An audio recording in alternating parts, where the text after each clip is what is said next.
everyone, this is Annie West, and welcome to the 3rd Annual Virtual USA Flying Club Airshow, coming to you live from Galesburg Municipal Airport in beautiful Knox County, Illinois. Virtual USA Flying Club members and our special guests will be putting on daring and exciting routines for our fellow club members as well as our wonderful Twitch viewers, all while performing live on the VATSIM network. Each of our performers have been practicing for weeks and will get to show off their flight simulator skills in a variety of fun and unique aircraft. So, for the next few hours, sit back, relax, and enjoy the show. And now, your airshow commentator extraordinaire, Jeffrey Beckers. Thank you, Annie West, for that amazing introduction. Hello, Virtual USA Flying Club members, fans, and guests. I'm Jeffrey Beckers, your host and MC for today's broadcast of the 3rd Annual Virtual USA Flying Club Airshow. Our performances will begin in just a few moments, but first I'll send you back to Annie West for a few words about today's airshow sponsors. The 3rd Annual Virtual USA Flying Club Airshow is sponsored by VATSIM, VAT USA, Virtual Chicago ARTCC, Jeffrey B, Jet Pilot Cinnamon, Melvin Leroy, November 8033 Fox, Eric Flight, Slant Alpha Adventures, Iowa Scotsman, Arch NDA, the Bush League Backcountry Flying Series, Dowen Sim Binoculars, the best binos in flight sim, Voyager Aviation, the Pilot Club, and a special musical guest performance by Solstice. Our 2 special guest performers this year are United States Navy Virtual and Virtual United States Air Force. This is Annie West, and now back to the show.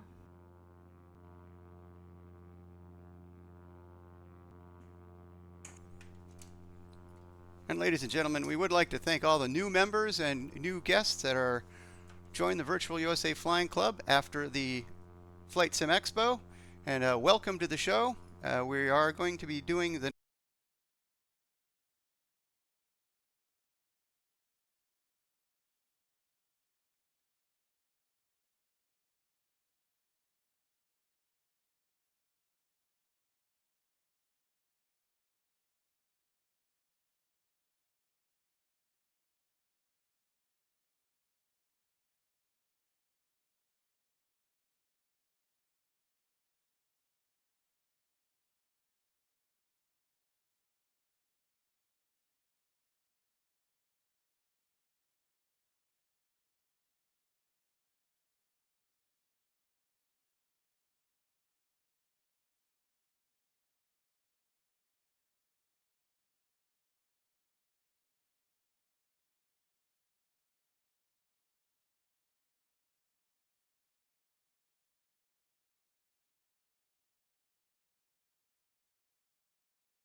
Mike is flying a Beechcraft Model 18, also known as the Twin Beech. It's a 6 to an 11-seat twin-engine, low-wing, tail-wheel light aircraft manufactured by the Beech Aircraft Corporation of Wichita, Kansas. Continuously produced from 1937 to November of 1969.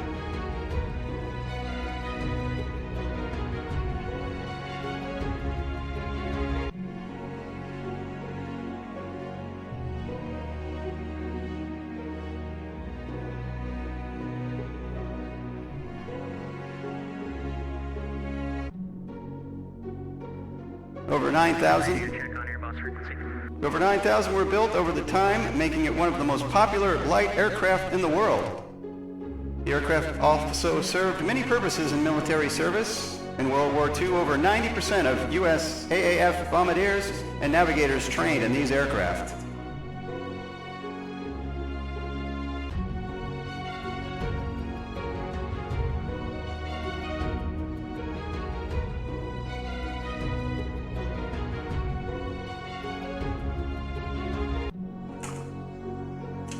On the civilian side, on the civilian side, besides carrying passengers, its civilian uses have included aerial spraying, sterile insect release, fish stocking, dry ice cloud seeding, aerial firefighting, air mail delivery, ambulance service, numerous movie productions, skydiving, freight, an engine test bed, skywriting, banner, towing, and stunt aircraft.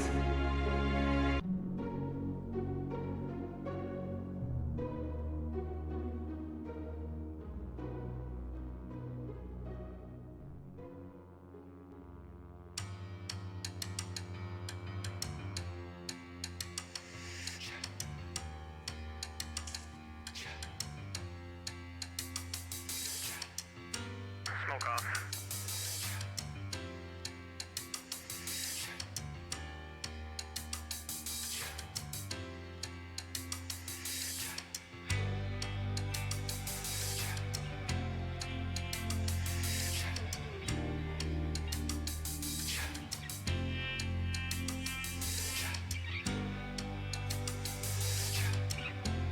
The Beech 18 is powered by two Pratt & Whitney R985 AN1 Wasp Jr. 9-cylinder radial engines. It powers the Beech 18, giving it a good performance up to 20,000 feet. It can climb at 1,200 feet per minute, has 195 knot maximum speed, and a range of 1,200 miles.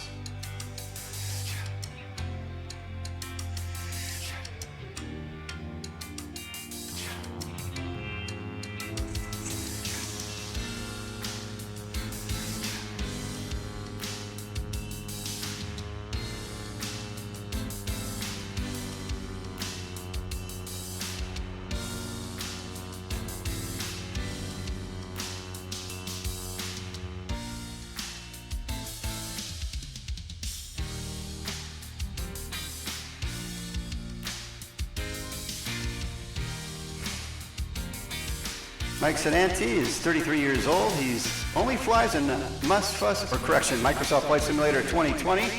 He's a controller on the virtual New York Center. You can follow him on Twitch on the Jet Pilot Cinnamon channel. Smoke on.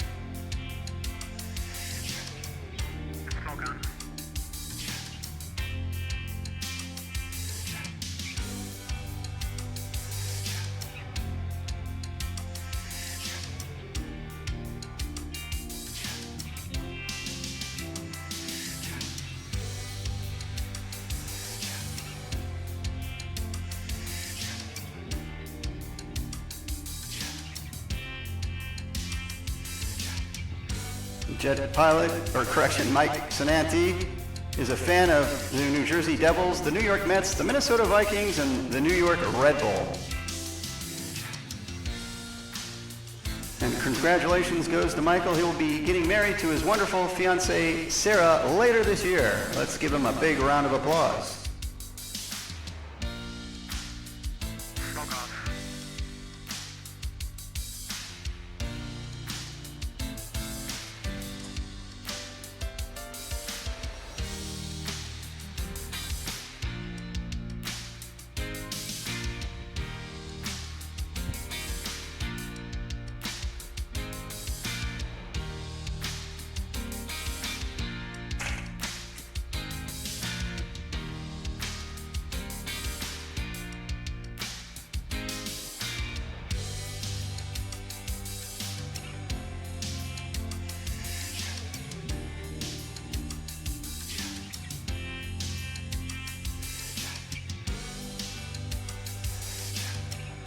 This is Mike's last round in the pattern. I think he's going to come back around for a full stop landing at show center.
Let's give a big round of applause to Mike Cinnante.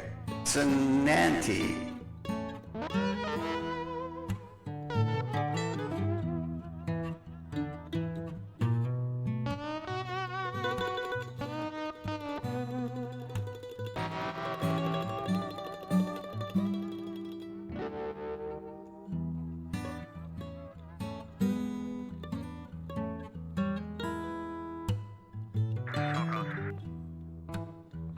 November 124 Mike Charlie, clear the box. November 8033 Fox Charlie is clear for takeoff, and you are cleared into the box.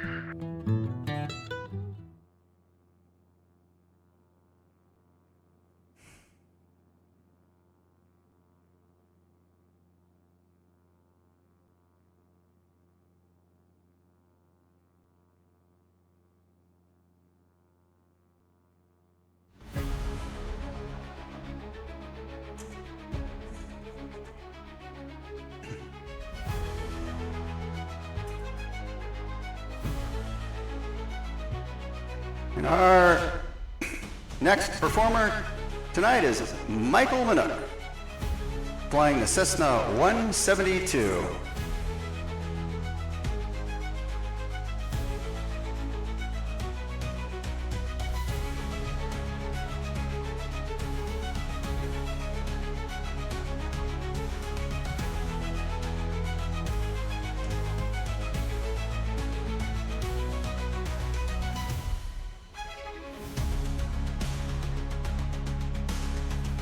Michael Minuck is a 45-year-old real-world private pilot with a lifelong passion for aviation. He's the founder of Foxtrot Flight Designs. He's been flight simming for over 35 years, and today he flies exclusively an X-Plane 12. Mike's currently climbing to 2,500 to do a prop hang.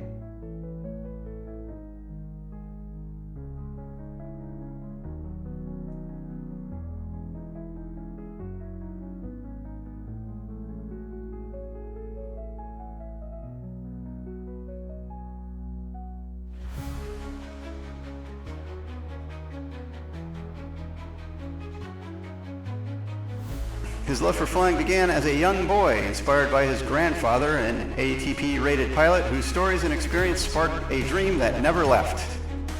When he's not in the real skies, you'll find him streaming virtual flights on the Twitch TV network, Twitch N8033 Fox.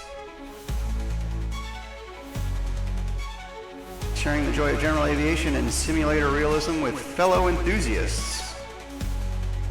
Whether you're a seasoned pilot or just aviation curious, you're welcome to come aboard.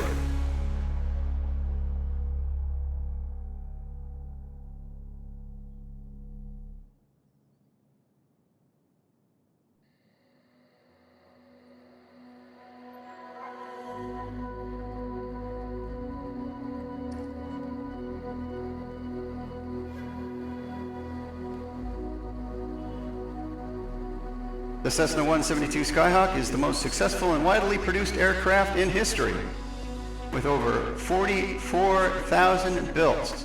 And look, Michael Minuck's just gone into a stall.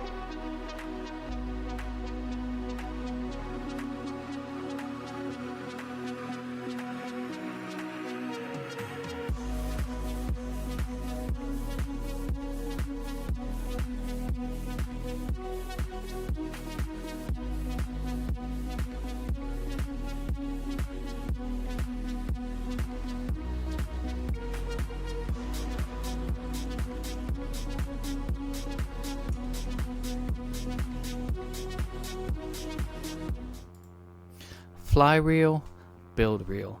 Join me in a full-scale Cessna 172 home cockpit as I stream professional flight simulation in X-Plane 12, featuring custom scenery creation and immersive realism. Live on Twitch at twitch.tv/N8033Fox, where realism takes flight. Let's fly and build the world together.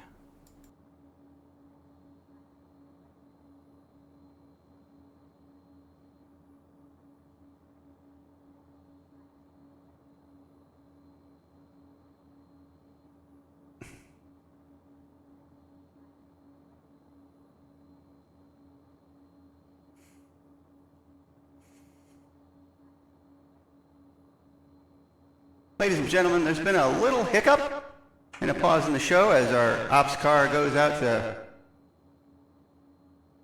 pick up our pilot who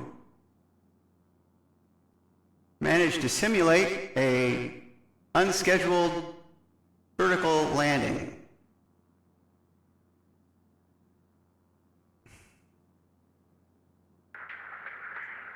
All aircraft on Airbus frequency, the pilot is okay. I repeat, the pilot is okay. We'll move on with the show.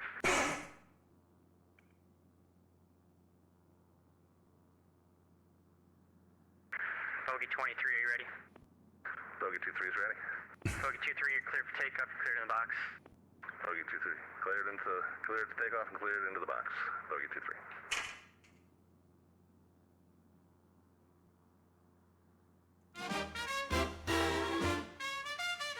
And our next pilot to take the field is none other than Shearman Jr, flying the FG-1D Corsair. I'll glide where eagles dare to soar, skimming above the ocean's roar. With every gust my heart set free, in buoyant dance just you and me.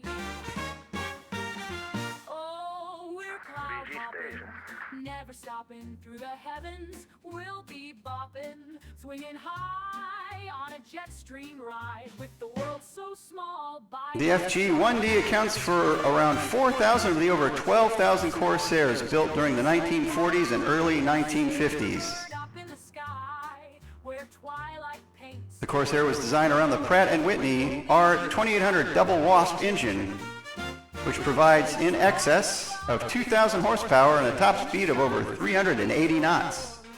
From dawn till dusk we'll chase the sun. Our journey's just begun.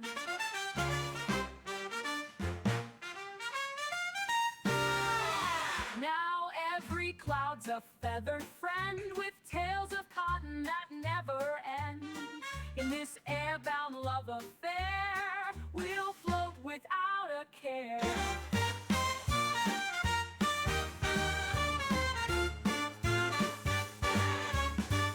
Rob's performance today is honoring Samuel Hartley Shearman, a World War II U.S. Naval aviator whose career included missions in Corsairs, Wildcats, and Hellcats. His primary deployment was aboard the USS Vogue, whose combat squadron Victor Charlie 19 was one of the most prolific hunters of German U-boats in the Atlantic theater during the war. Hartley, as he was known, returned safely from his deployment, started a family, and passed away peacefully in 2017 at the age of 94. I'll embrace the stars with wings so wide. A silver bird up in the sky, where twilight. Rob setting up now for a high-speed low pass. Golden hues our love will glow. So let's rise above the storm, in the sun's embrace so warm. From dawn till dusk we'll chase the sun, our journey's just begun. Now every cloud's a feathered friend, with tales of cotton that never end. In this airbound love affair, we'll float without a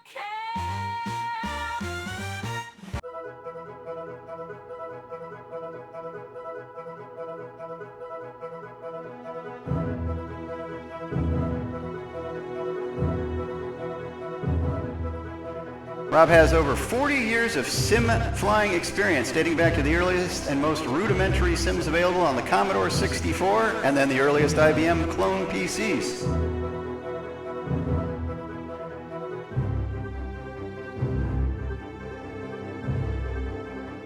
His current flight simming is done in Microsoft Flight Simulator 2020. Rob's now performing a double aileron roll.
Rob's interest in aviation was sparked by his father's interest in military aviation, his uncle's career in civil aviation, and his grandfather's service as a U.S. Navy combat aviator in World War II. Today's performance is in honor of his grandfather.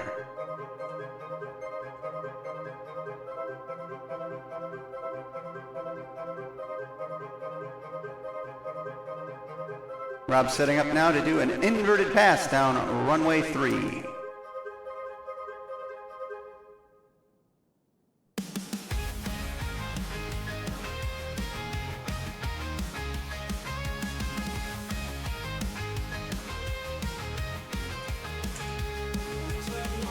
catch the dawn, up above where dreams are born, out of reach and never far, touch the light, become a star. Rise up high, touch the sky, feel the wind, just you and I. Take the leap into the blue, every flight begins with you.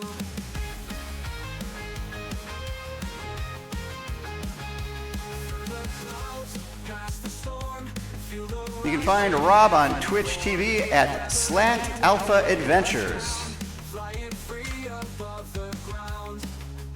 Rise up high and touch the sky, feel the wind just Rob has been a member of VATSIM since 2010, a former co-founder of the chief flight instructor for VATSTAR, a virtual pilot training organization, and is now the VATSIM vice president for pilot training. clouds, past the storm, feel the rush in every form.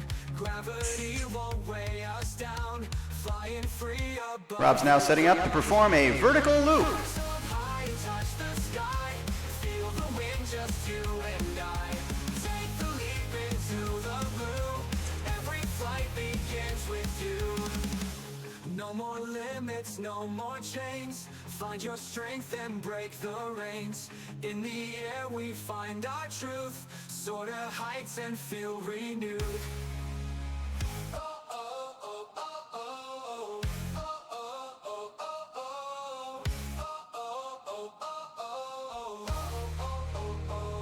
Rise up high and touch the sky, feel the wind, just you and I. take the leap into the blue. Every flight begins with you.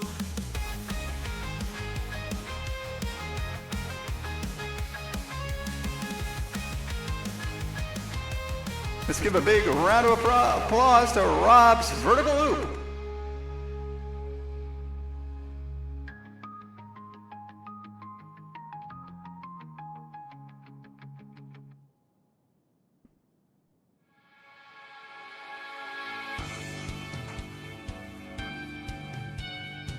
Rob has been committed to improving the level of pilot education on the VATSIM network since 2015, including his work with VATStar, the Slant Alpha live stream, and a series of YouTube tutorials, along with active participation in many VATSIM-related online forums and Discord servers. Rob is going to now perform the old spin and tumble maneuver. It'll be a vertical aileron roll with a power-on stall.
And each one of Rob's passes has included a half Cuban, which involves he goes inverted and then pulls back on the stick to do a half a loop to head back to the field.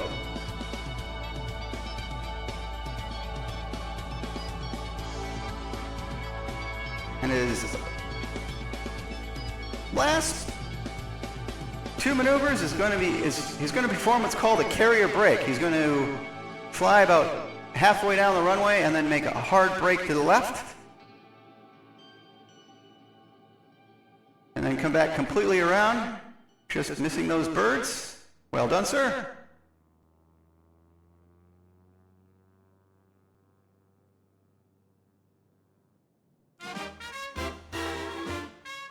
And I'll come back to make a full stop landing. I've got my head up in the clouds with dreams that whisper oh so loud. Blue azure skies, I'll take my flight in morning's gleam and moon's soft light. I'll glide where eagles dare to soar, skimming above the ocean's roar.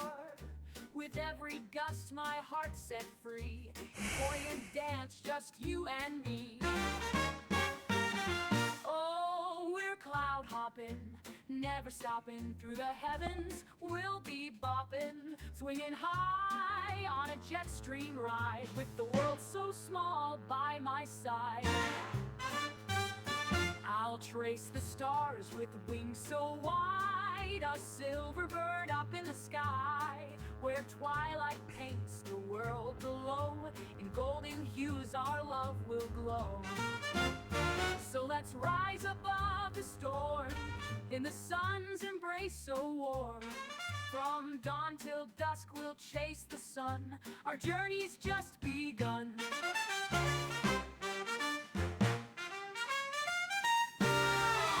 Now every cloud's a feathered friend, with tales of cotton that never end. In this airbound love affair, we'll float without a care.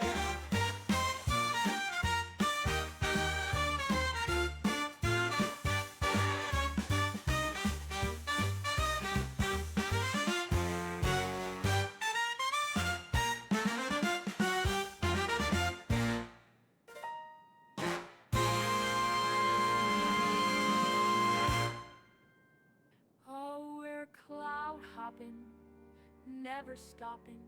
Through the heavens we'll be bopping, swinging high on a jet stream ride, with the world so small by my side.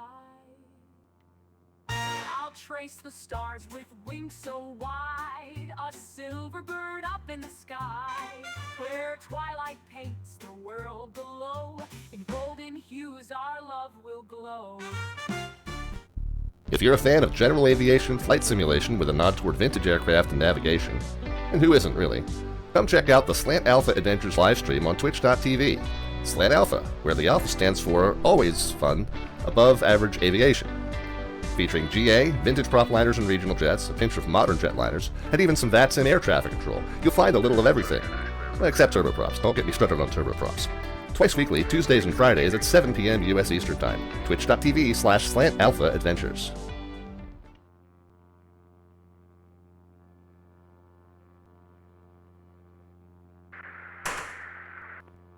November 965, Papa Tango, you're clear for takeoff, cleared into the box. Roger.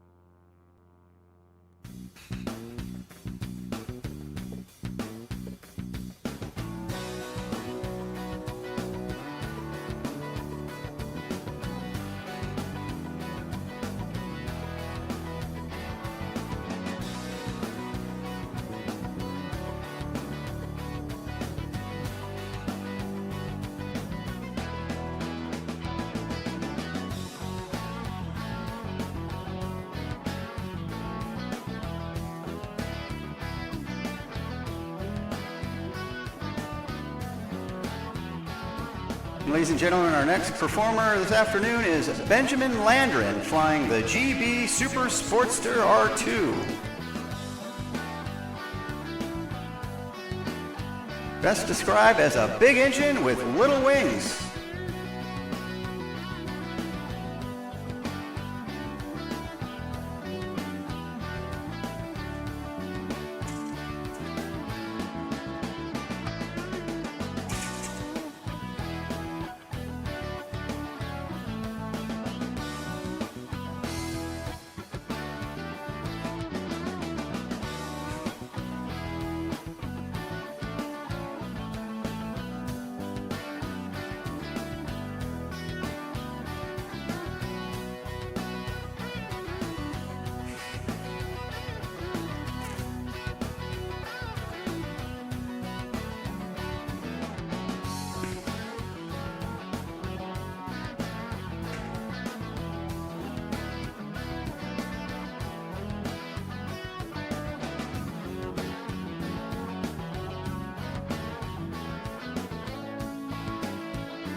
The GB Model R2 Super Sportster was a special-purpose racing aircraft made by the Granville Brothers Aircraft Company of Springfield, Massachusetts in 1932.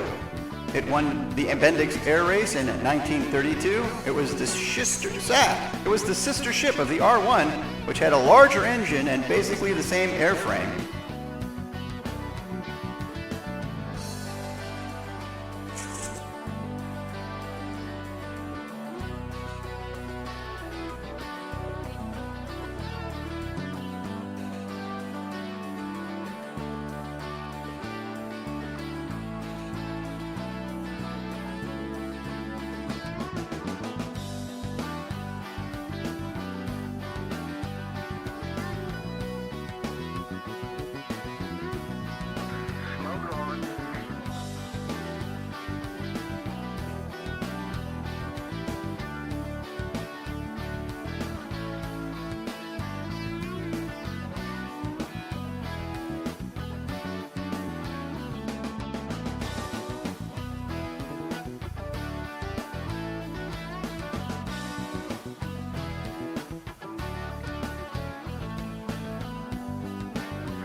Jimmy Doolittle famously flew the R1 to win the Thompson Trophy race in 1932. Doolittle was quoted as after flying the BG as saying, "I didn't trust this little monster. It was fast, but flying it was like balancing a pencil on your fingertip. You can't take your hand off the stick for an instant. It is constantly trying to destroy itself and you in it."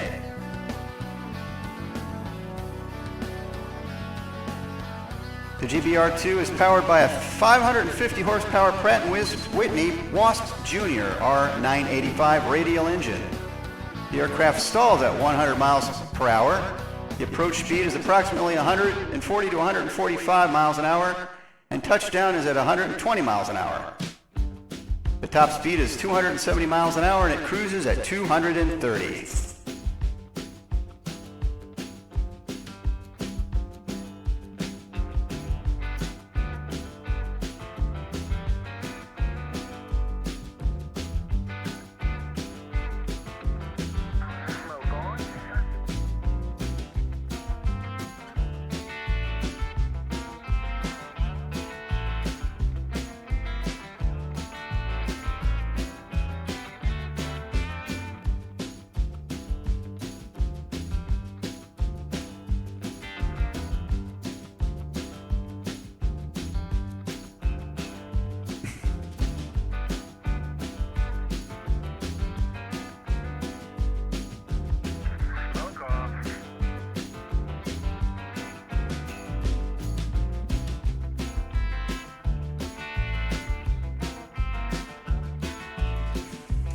Benjamin is 65 years old.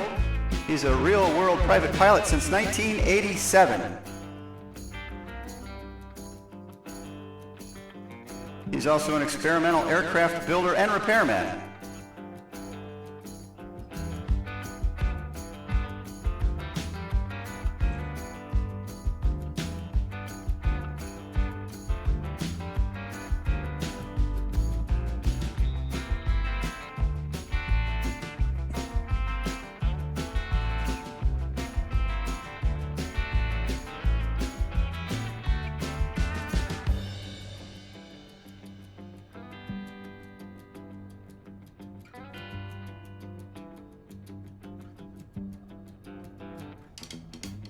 Smoke on.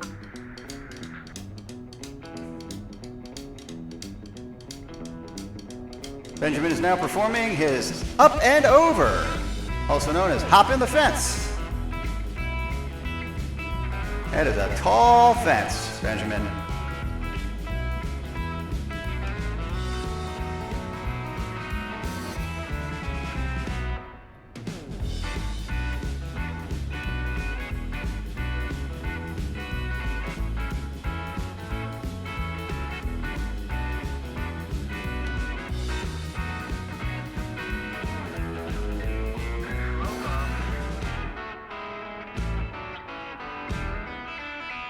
This is Benjamin's second year performing in the Virtual USA Flying Club Airshow, and you can tell he's an expert.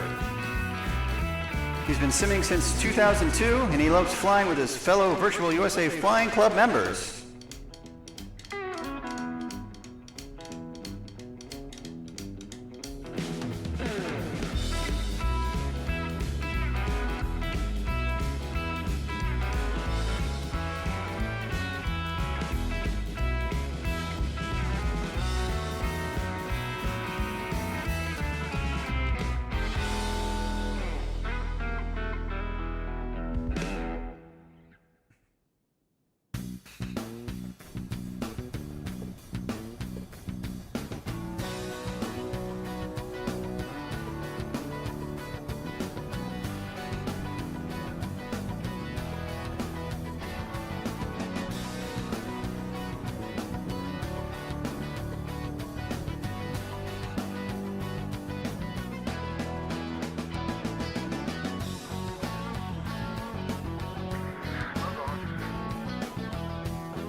Now Benjamin's going to attempt to perform what he likes to call the Cuban 8-ball. He claims it's mostly because he ends up in a ball at the end of the runway at the end of this maneuver in the flight sim.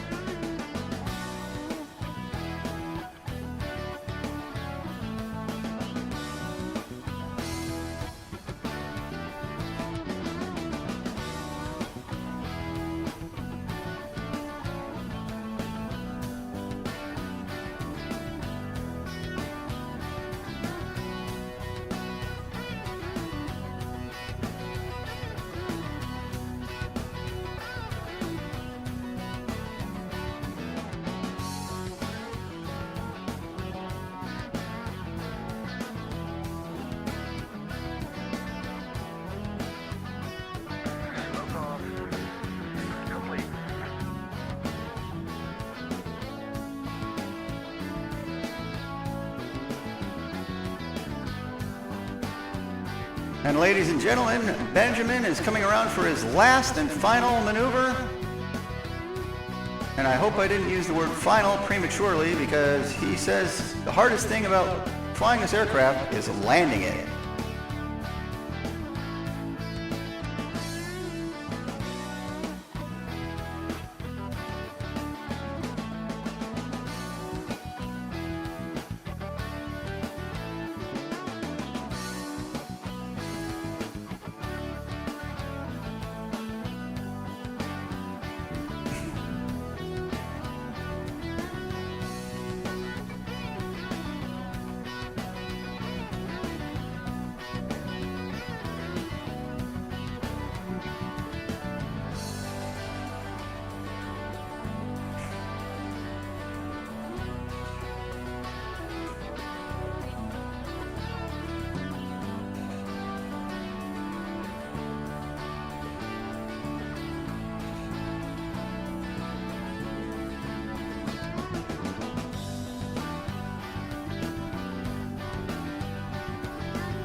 Watch out for the birds, Benjamin.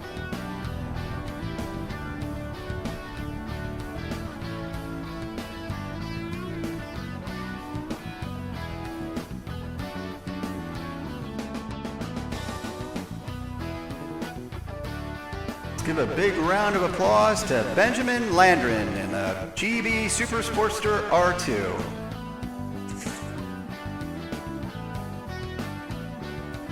And he did that like a champ.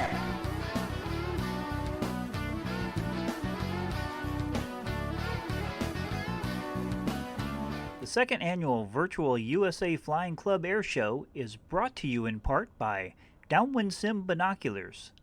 Do you have problems locating airports in the sim from 20, 30, 40, or even 50 miles away? Don't worry. Use the best optics in flight simulation. The Downwind Sim Binoculars. Experience clear, sharp visuals from unrealistically far distances with Downwind Sim Binoculars. Downwind Sim Binoculars never take off without them. Objects in binoculars are possibly farther away than they appear. Use with caution.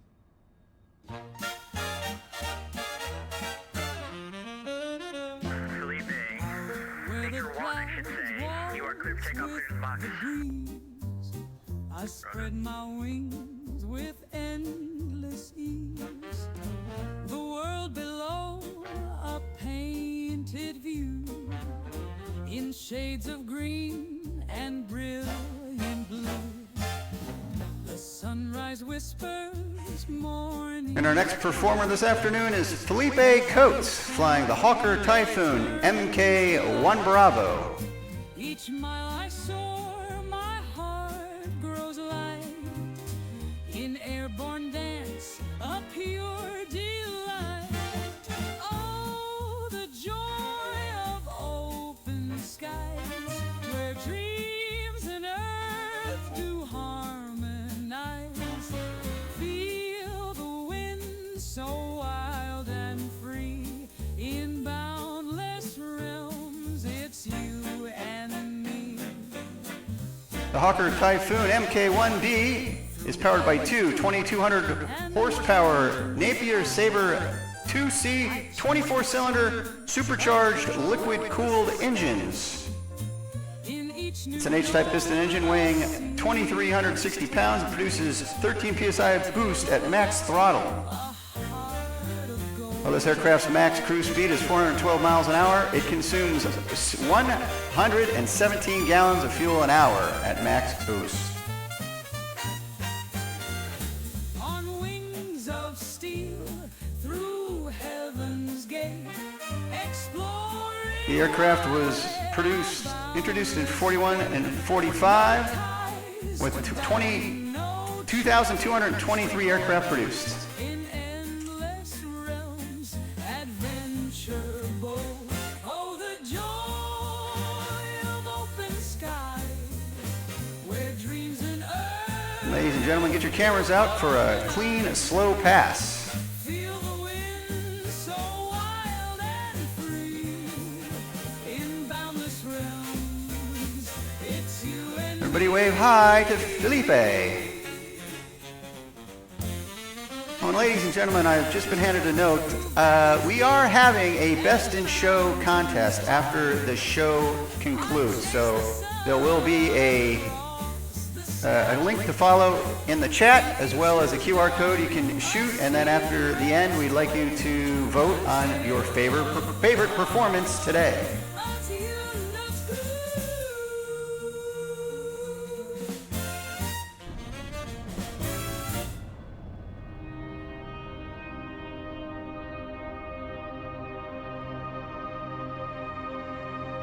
The aircraft was first developed in 1937, and the Hawker Typhoon was designed as a replacement for the famous Hawker Hurricane as a fighter interceptor. However, due to its disappointing climb performance and top speed, it was repurposed by the RAF during World War II as an interceptor to rival the feared FW-190, and then later as a ground attacker.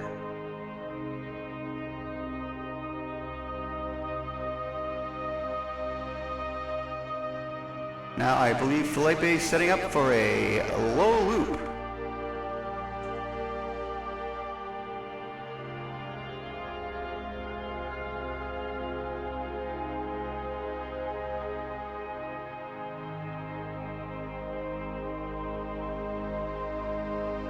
That correction, that's a low loop to a low pass at 400 miles an hour. Now he's doing a zoom climb to 3,000 feet to perform a full loop.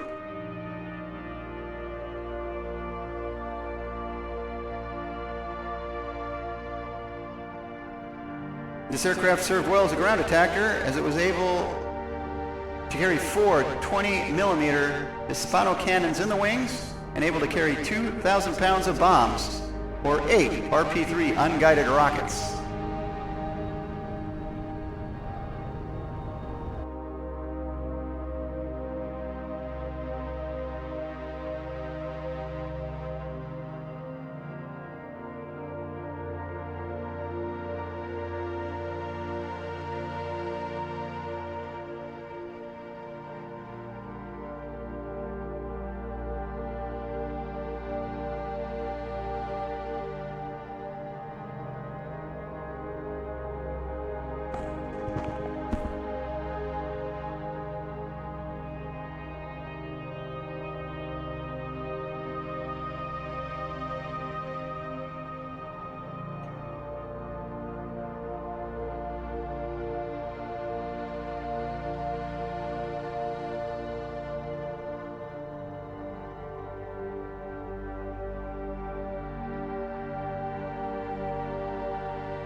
This is a high-performance aircraft sporting a cruise speed of 330 miles per hour, a max dive speed of 515 miles an hour, a max service ceiling of 35,000 feet, and an impressive range with drop tanks of 980 miles.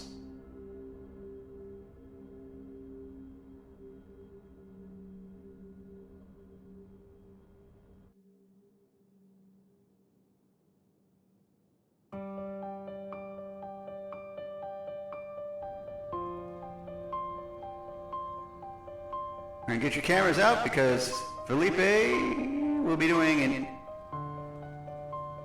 inverted flight.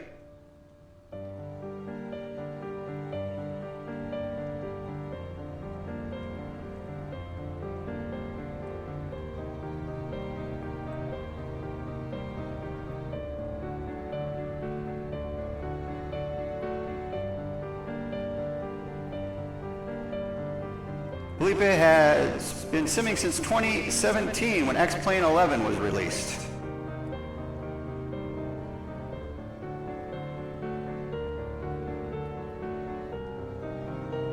His current preferred flight sim is X-Plane 12. He's had a strong passion in aviation since he was a child, playing all the arcade and iPad games about aviation he could get his hands on. At 15 years of age, he began flight training, and after a brief hiatus, he got his sports pilot license at the age of 22.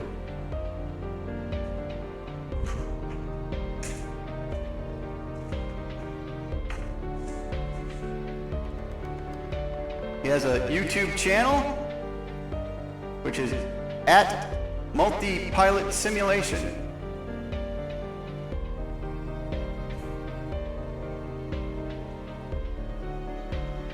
Phillippe has other interests in weird competitive sports such as sailing, cricket, which he says is not that weird, and fencing. He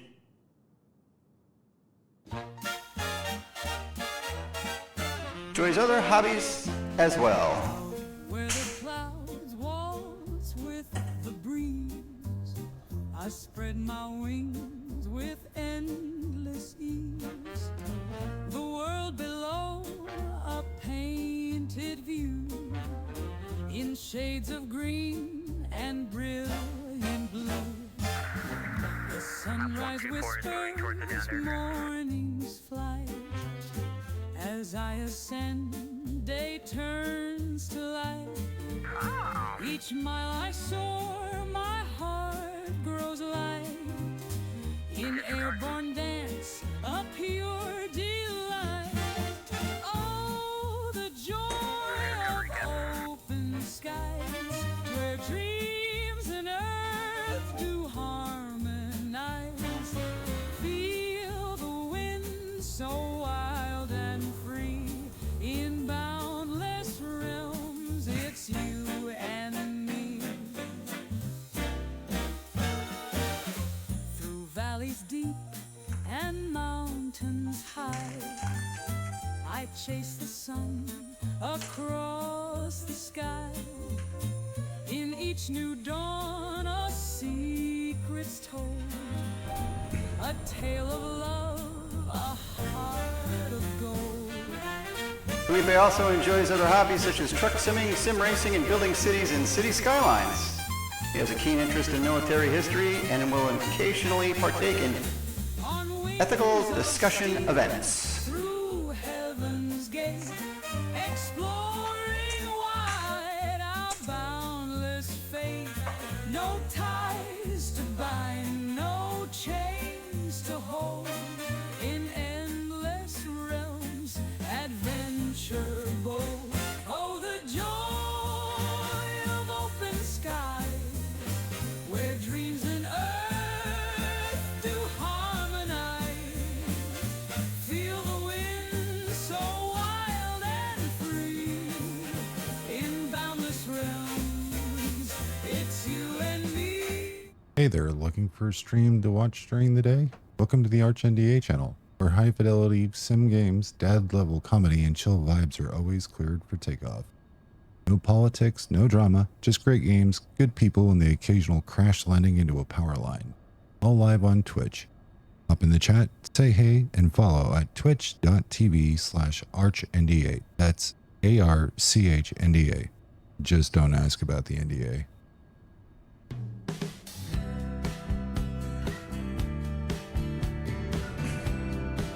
Under 22, you are clear. Take up clear to the box. Roger. 1 ready. 2 ready. 1 rolling.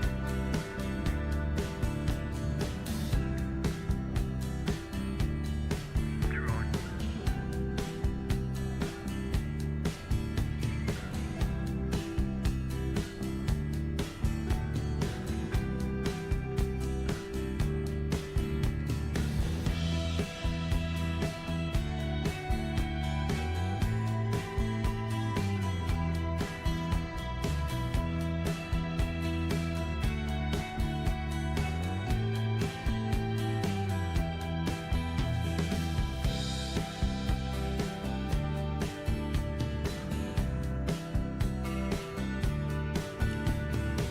And ladies and gentlemen,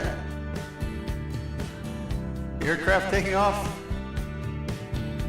right now are the Virtual USA Flying Club Thunder Twins, piloted by David W. and Josh Mack. 25, 1,700 left in 3, 2, 1, turning.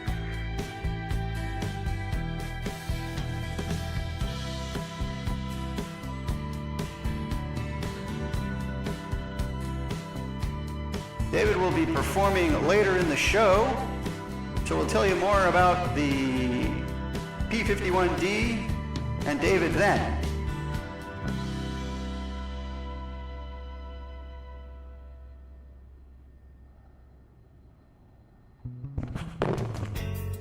Level in 3, 2, 1, level.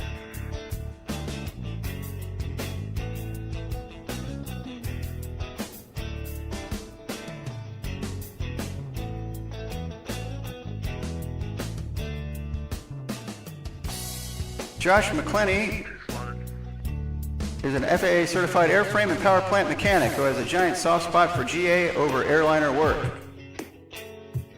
Sit fast, I'll get you.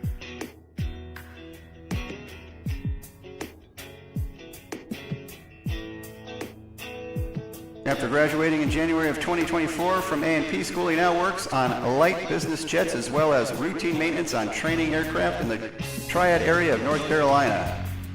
All right, left in 3, 2, 1, turning left.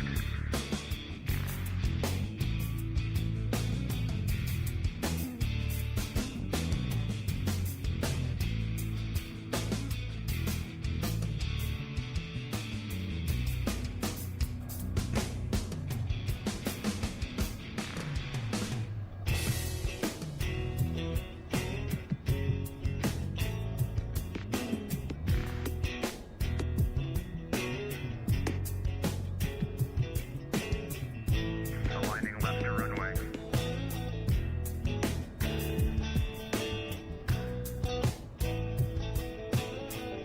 Smoke on.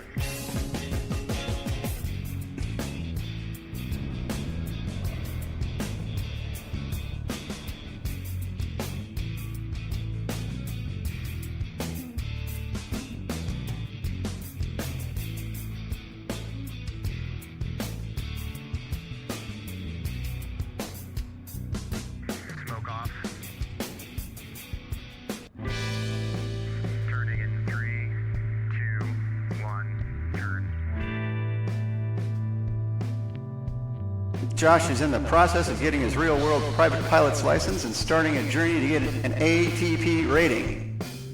Either would like to go into the airlines or high-end corporate aviation.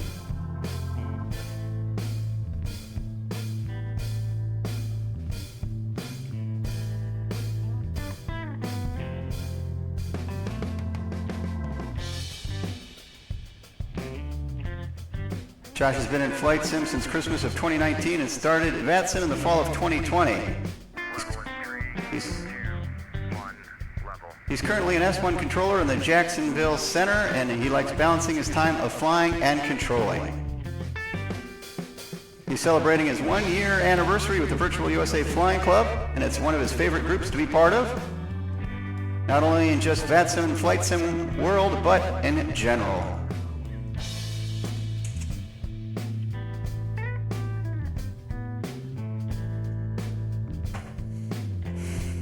Left in 3, 2, 1, left.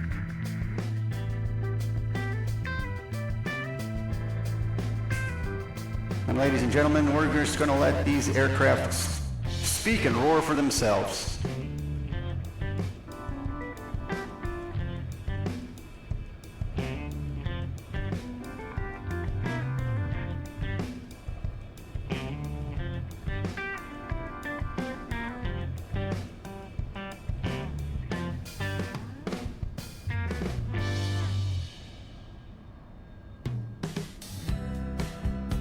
Rolling to align.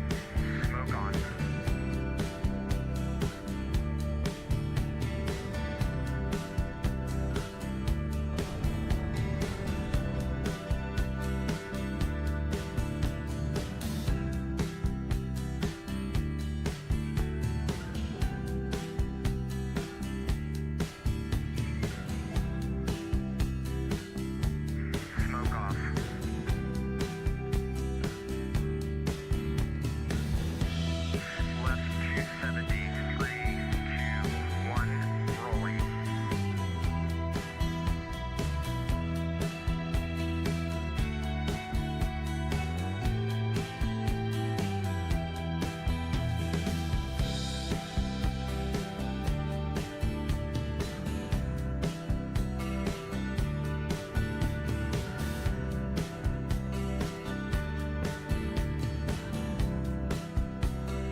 ladies and gentlemen, as I mentioned earlier, I've been focused on Josh, who is number 2 pilot. David W. is number 1 pilot, and he will be performing later today, and we'll talk more about the aircraft that they're flying at that time. Smoke on.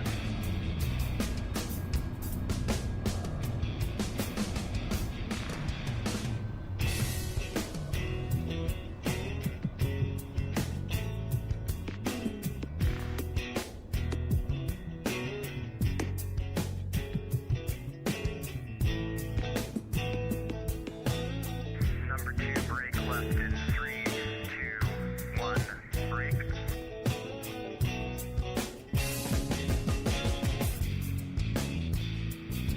Smoke off. 1 braking in 3, 2, 1, brake.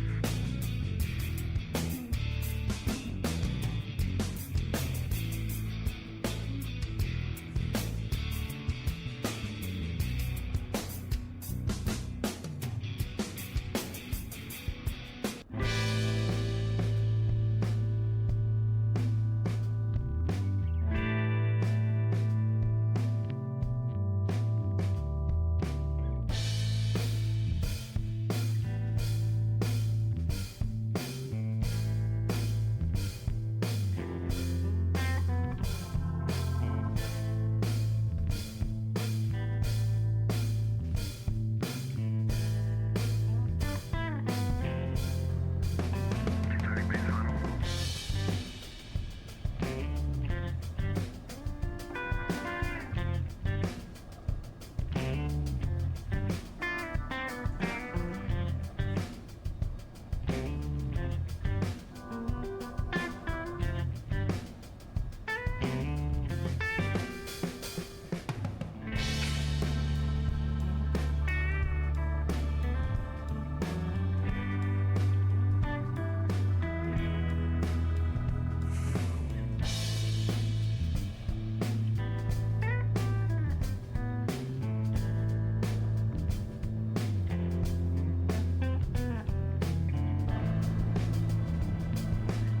Alright, 1's going base to final.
Hi, I'm Grant, the founder of Voyager Aviation and a proud partner of the Virtual USA Flying Club.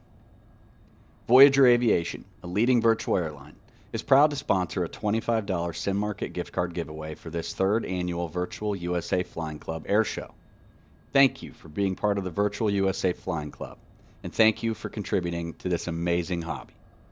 Learn more about Voyager Aviation at www.flyvoyager.net.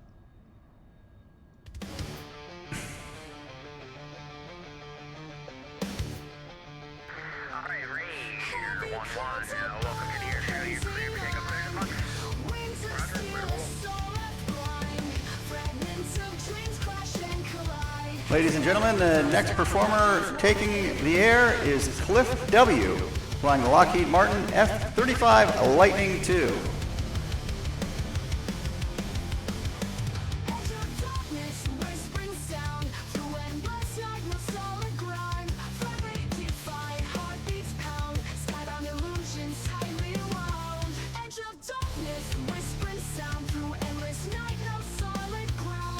The Lockheed Martin F-35C is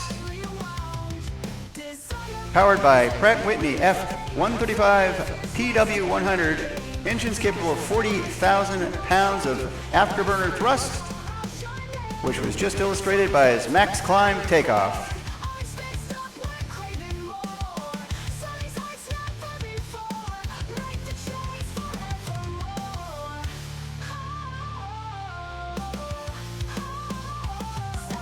Cliff is lining up the Lockheed F-35 for a high-speed pass. The aircraft was introduced in 2019, and 1,100 were produced.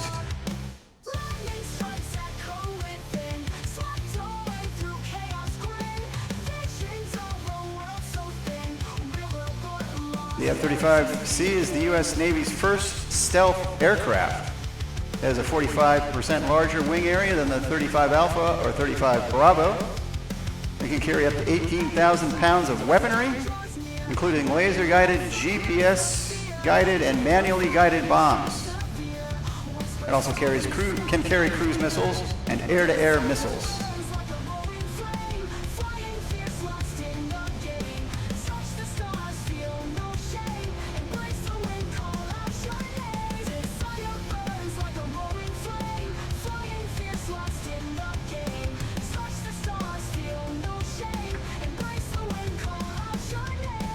The F-35C has the strongest landing gear of the F-35 variants and features a reinforced tailhook for landings at sea. It is capable of landing on aircraft carriers even in the worst conditions.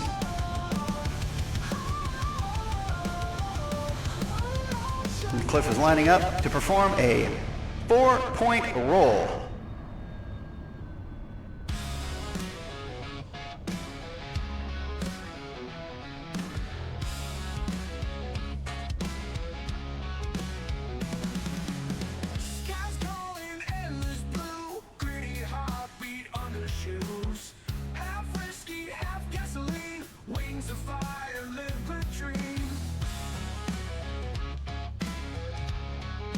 Let's give a big round of applause to Cliff for that 4-point roll.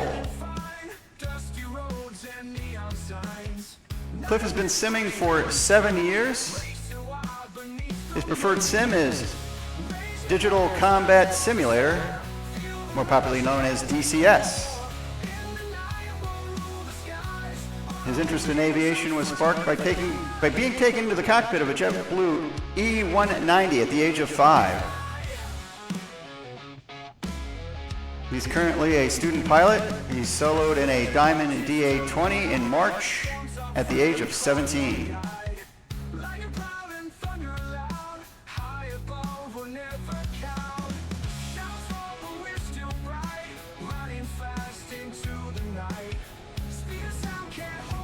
That's all our drone camera can do to keep up with this aircraft. He's lining up for a high alpha pass.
All right, ladies and gentlemen, we now recommend that you get your cameras and phones out,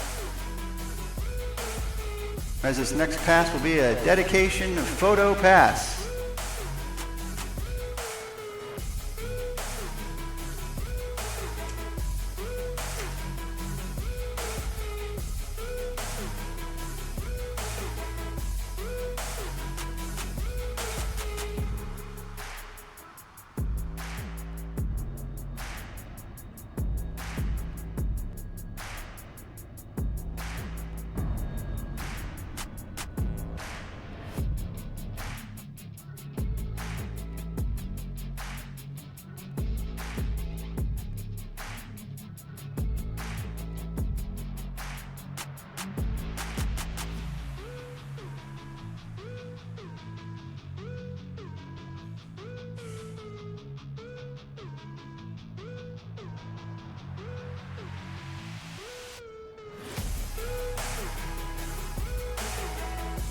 Ladies and gentlemen, Cliff is now demonstrating the minimum radius turn. As you can see, despite the power of that aircraft, it has a high level of maneuverability.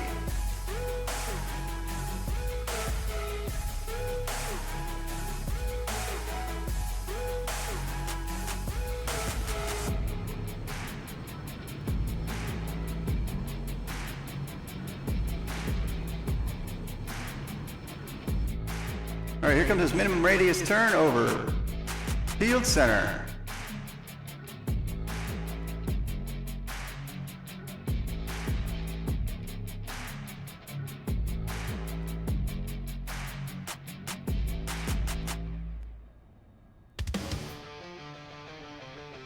For those of you that were at Flight Sim Expo this year and saw that fire truck trying to make a left-hand turn onto Dauphin Street, you'll agree that that aircraft can turn tighter.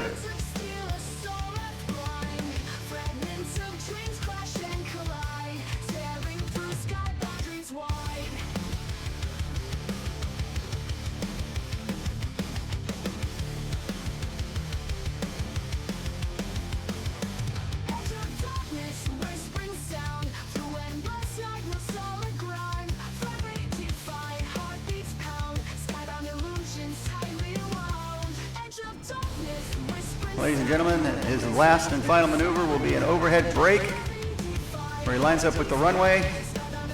He'll fly about halfway down or to the end of the runway and make a hard left turn to join the pattern and simulate a carrier landing.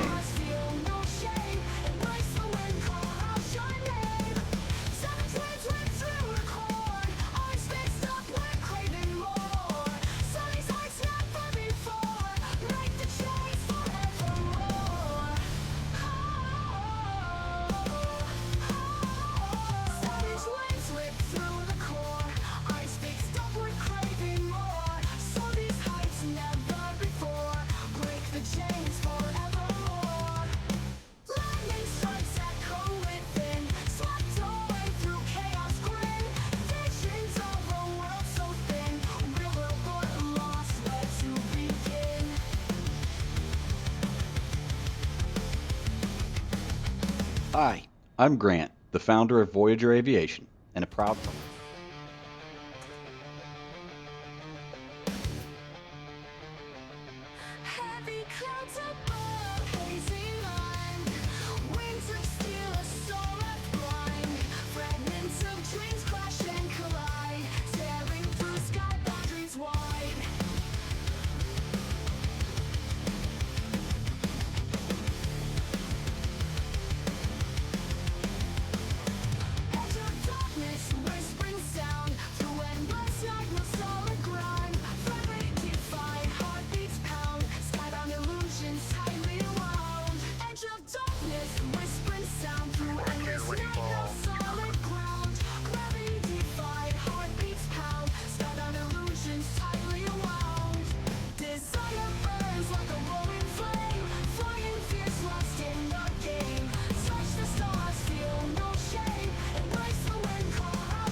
It's that time of year again. Chicago Virtual Center presents our annual VATSIM tribute to EAA AirVenture, an annual air show and gathering of aviation enthusiasts held each summer at Whitman Regional Airport in Oshkosh, Wisconsin. 1 week before the real-life AirVenture, come join us on the virtual skies to fly the exact same approach procedures into Oshkosh. Get ready to rock your wings and land on the dots. And come join us for VATVenture 2025.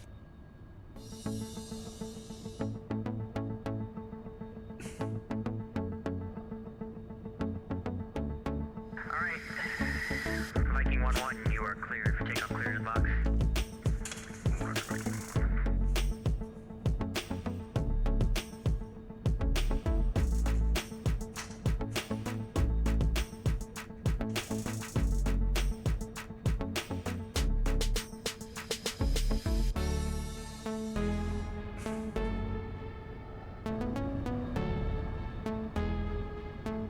ladies and gentlemen, now taking to the air is a representative of the United States Navy Virtual.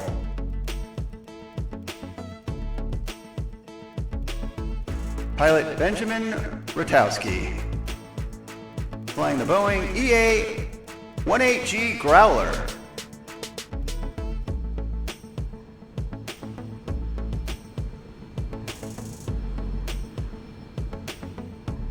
The EA-18G Growler is designed specifically for electronic warfare.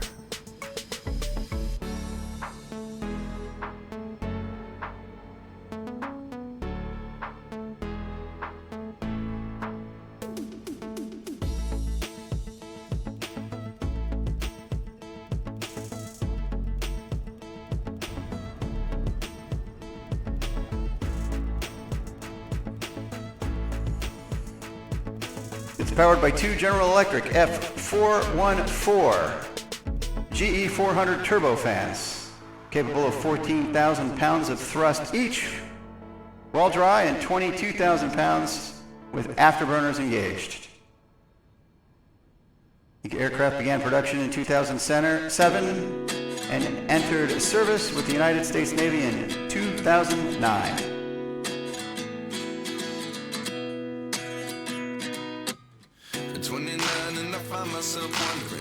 What did happen to the last 10? Boeing produced 172 aircraft. It was based on the FA-18 Super Hornet. It's the only electronic warfare aircraft in the U.S. naval fleet. But now I'm seeing all the signs.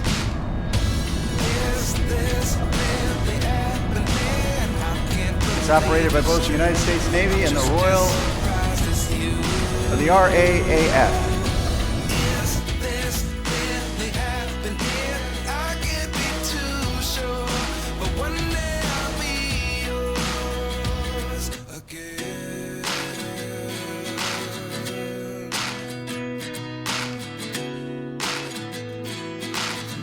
All units are based out of National Air Station Whidbey Island in northern Washington. I sit here looking for an answer. Maybe the biggest question was in the last chapter. You gave me the soul I have today. Without you, I never could have moved away. But now I seek what you teach. I do believe. Benjamin Ratowski has been simming for 3 years. His preferred sim is Microsoft Flight Simulator 2020. His interest in aviation was sparked by always having a love of the beauty of aircraft, and the concept of flying has always amazed him.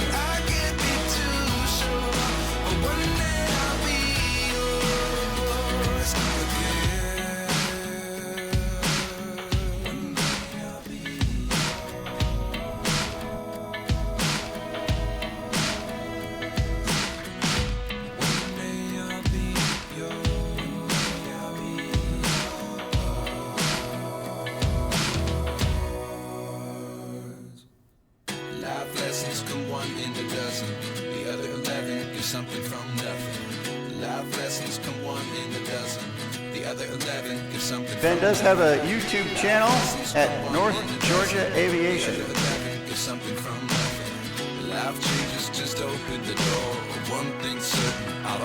an aspiring pilot and loves the plane spot at Atlanta International Airport.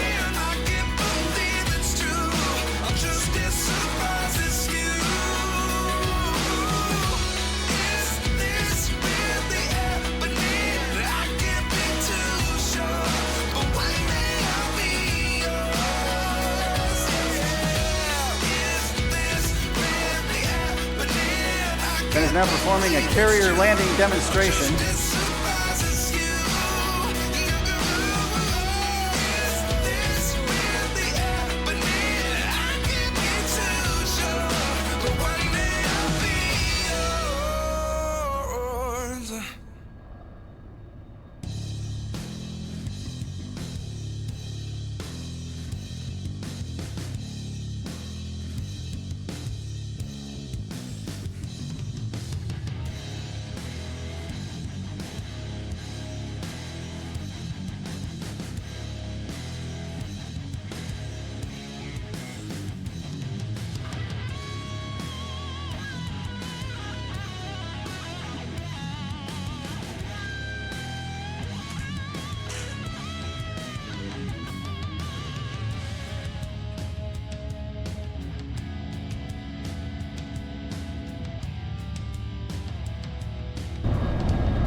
Let's give Ben a large round of applause for that high-speed pass.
Ladies and gentlemen, if you don't already have your cameras and phones out, get ready for another high-speed pass.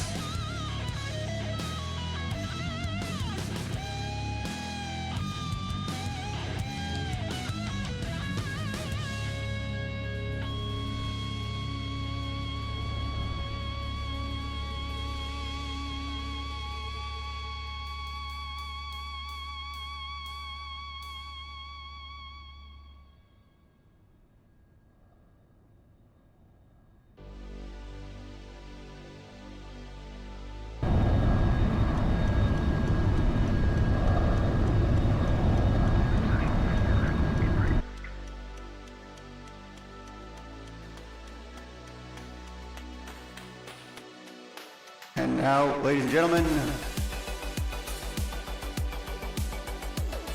Ben is repositioning for a slow speed break.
Ladies and gentlemen, we'd like to give a huge thank you and a big round of applause to the United States Navy Virtual for joining us for the 3rd annual Virtual USA Flying Club Air Show.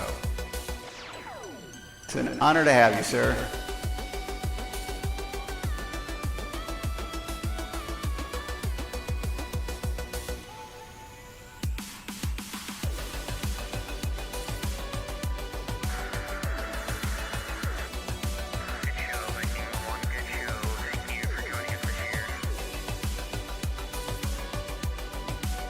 And ladies and gentlemen, that concludes the first half of today's air show. We are going to have a brief 15-minute intermission, so everybody can take whatever breaks they might need. But you don't want to miss the second act, so please come back in 15 minutes and join us then. Hello, spectators of the 3rd annual Virtual USA Flying Club Air Show. Welcome to our intermission. We will have a special musical performance for you shortly. But first, I want to say thank you for everyone who is watching the performance this afternoon. We hope you've enjoyed the acts that we've had so far, and know that we still have plenty of more great routines to come during the second half of the show.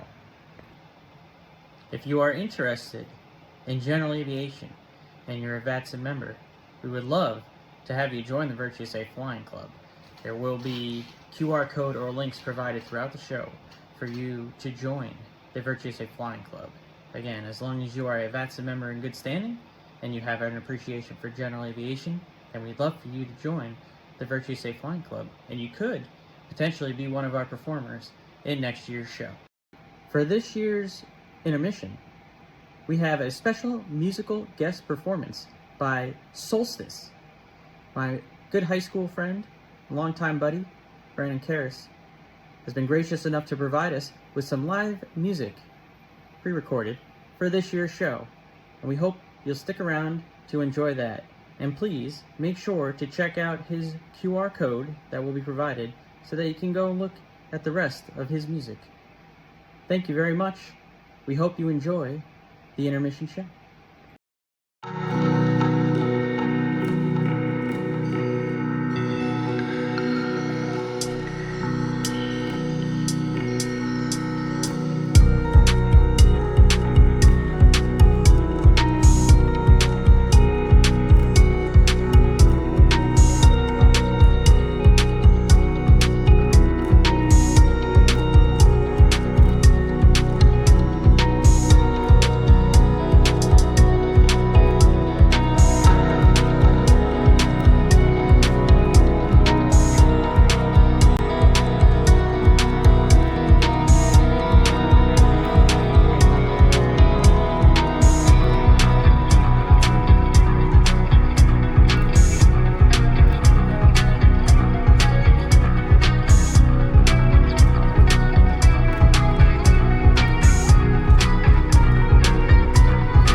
Hello, everyone, and welcome to the third annual Virtual USA Flying Club Airshow.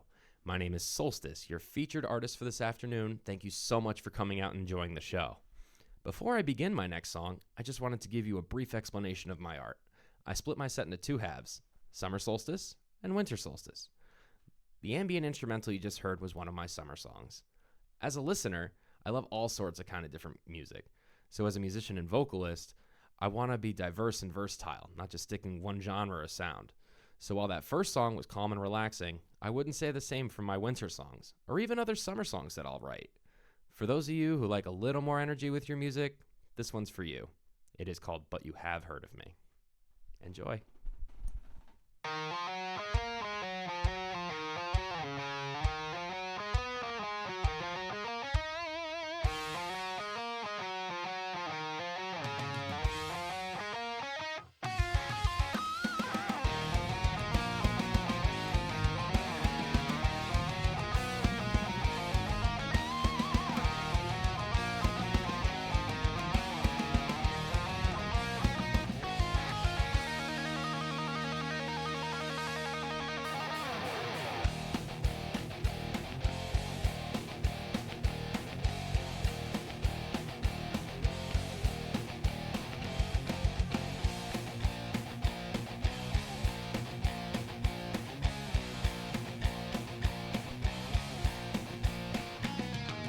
Darkest nights of brightest days, there's no shelter from this craze. Slaves to society, suffering anxiety. The pirates they have struck, growing cold and money scarce. My passion supplies the source, so I shall sing for these scallywags. The torrents are what you seed, the music is what I bleed. Let your downloads run amok, I'm just keeping it a buck. If you would like to purchase this song, that would be spectacular. But if you're a pirate, I'll remain quiet. Surf the web, take your plunder, it's expected, it's a blunder. All I ask is that you press the share button. I am broken, so are you. Let my song set you all free.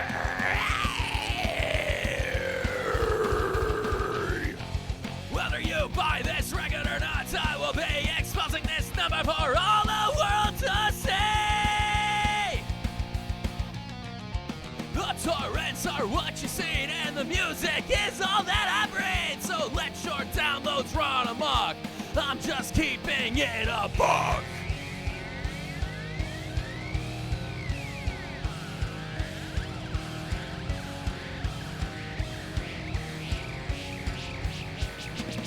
I do not care out, just listen. I do not care out, just listen. I do not care out, just listen.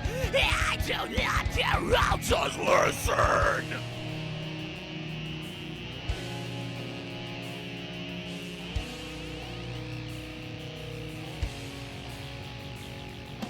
Purchasing and torrenting and streaming and burning and converting internet videos into personal MP3 files, etc. Share this treasure, or walk the plank!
And ladies and gentlemen, welcome back from our break.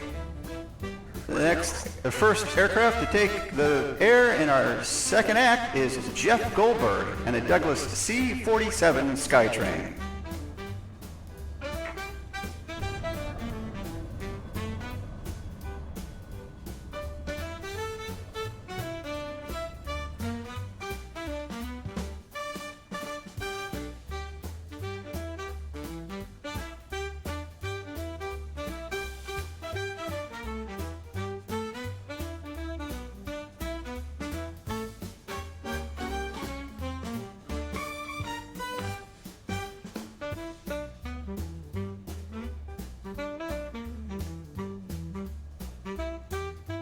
The Douglas C-47 Skytrain is powered by two Pratt & Whitney R-1830-90C twin Wasp 14-cylinder engines, capable of 1,200 horsepower each. The aircraft was introduced in 1935 as a DC-3 and then reintroduced as a military aircraft, the C-47, in 1941.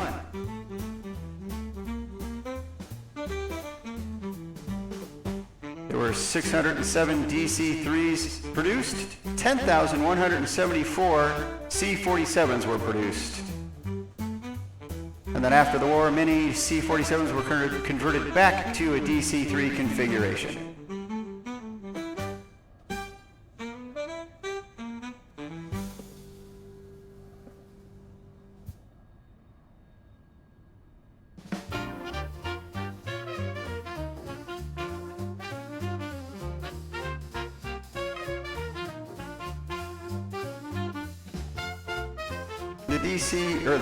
The Skytrain C-47 was based on Douglas's incredibly successful DC-3 airliner.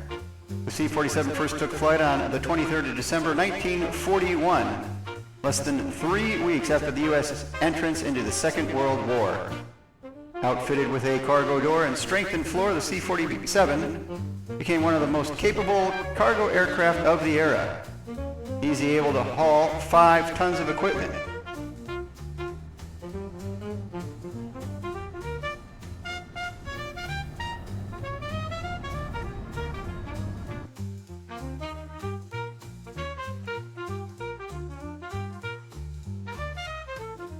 In addition to cargo, many C-47s served as jump platforms for the nascent airborne infantry, as famously depicted in HBO's Band of Brothers.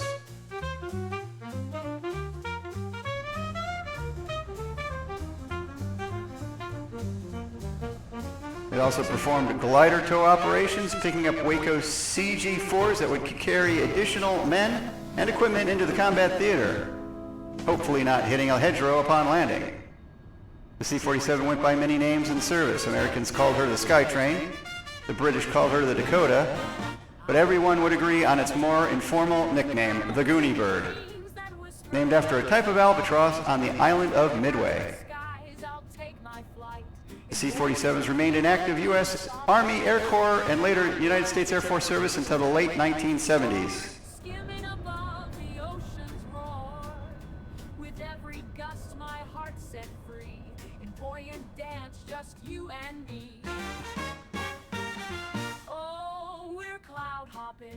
Never stopping through the heavens, we'll be bopping, swinging high on a jet stream ride, with the world so small by my side. I'll trace the stars with wings so wide. C-47s remain in active U.S. service, U.S. Army Air Corps service until the late 1970s, including a rather unique conversion in Vietnam, where some of the rear windows were removed and replaced with 3 miniguns and 10 Browning .30 caliber machine guns, earning itself the rather haunting nickname of Spooky. Now every cloud's a feathered friend with This aircraft is the Placid Lassie. She first saw active combat in the early hours of the 6th of June in 1944, where she participated in the invasion of Normandy. Her 2 missions that day consisted of 2 separate glider tows, one at 0200 hours and another at 2100 hours. She later participated in Operation Market Garden, the failed Allied attempt to liberate the Netherlands, Also, Operation Repulse, more commonly known for the battle and encirclement of Bastogne, and Operation Varsity, the Allied crossing of the Rhine, and the beginning of the invasion of Germany. Swinging high on a jet stream ride, with the world so small by my side. I'll trace the stars with wings so wide, a silver bird up in the sky, where twilight paints the world below, in golden hues our love will glow. So let's rise above the storm, in the sun's embrace so warm. From dawn till dusk we'll chase the sun, our journey's just begun. Following the end of the war, the Placid Lassie was sold into airliner service, having received no major damage throughout her entire wartime service, as she principally towed gliders. She served in both passenger and cargo service until 2000.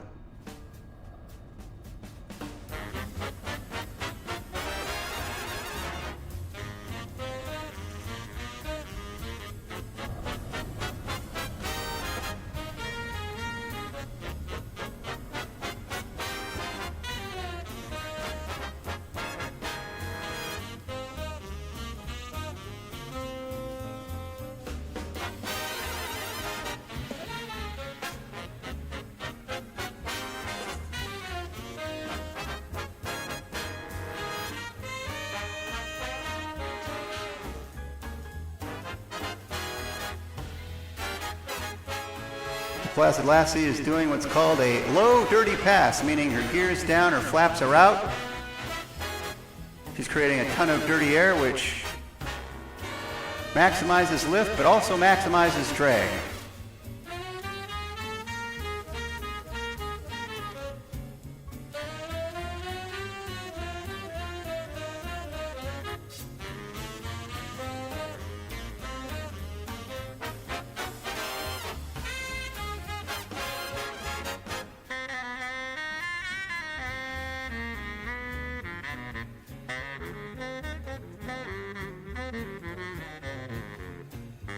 Jeff has been simming for anywhere between 4 to 20 years, depending on what you consider simming versus messing around. His preferred sim is Microsoft Flight Simulator, and his interest in aviation was sparked because, and I quote, "Planes are cool, man."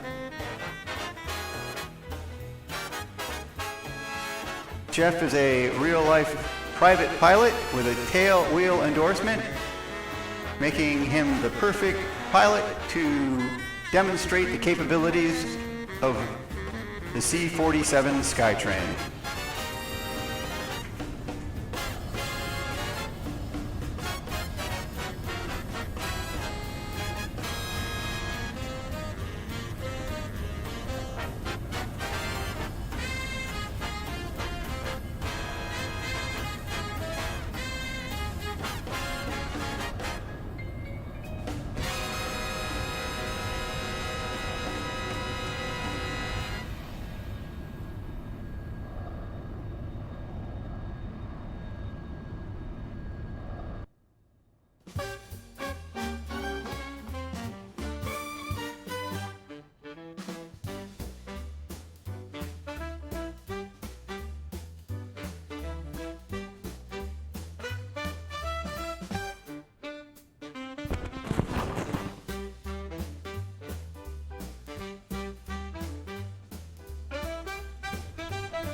The second annual Virtual USA Flying Club Air Show is brought to you in part by Downwind Sim Binoculars.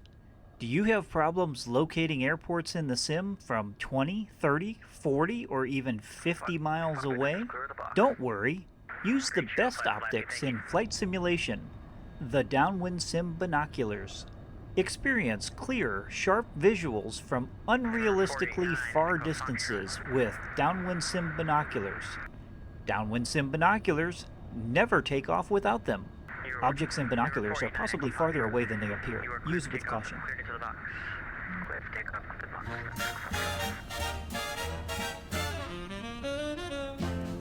Out where the clouds waltz with the breeze, I spread my wings with endless ease. The world below, a painted view in shades of green and brilliant blue. And the next aircraft taking to the air is Eric LeMarier, flying the Grumman F6F Hellcat. Day turns to light.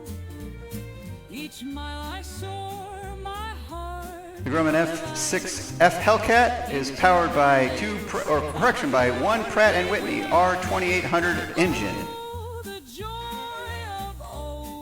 It was introduced in 1943, and 12,275 of these aircraft were created. Feel the wind so wild and free. In boundless realms, it's you and me. Through valleys deep and mountains high, I chase the sun across the sky. In each new dawn, a secret's told, a tale of love, a heart of gold. Eric's setting up for a high-speed low pass.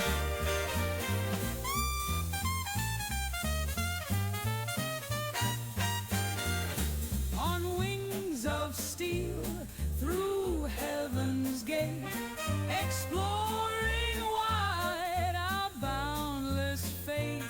No ties to bind, no chains to hold. In endless realms, adventure bold. Oh, the joy of open sky, where dreams and earth do harmonize. Feel the winds. The Grumman F6F Hellcat was a U.S. Navy carrier-based fighter aircraft developed during World War II. It was a key player in achieving air superiority over the Pacific theater, particularly against the Japanese Mitsubishi A6 Mike Zero. The Hellcat was known for its ruggedness, maneuverability, and ability to outperform the Zero. Over 12,000 Hellcats were built, and they were credited with downing over 5,155 enemy aircraft, more than any other Allied naval aircraft.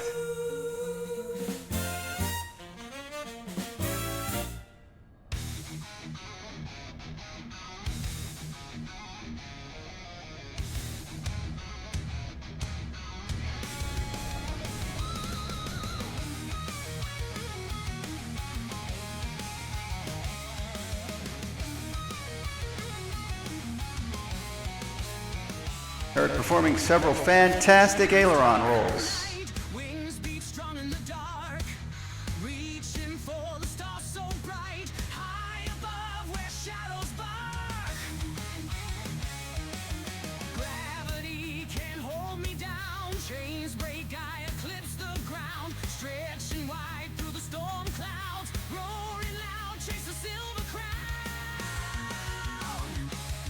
Eric's setting up for inverted flight. So get out your cameras and your phones. You don't want to miss this opportunity.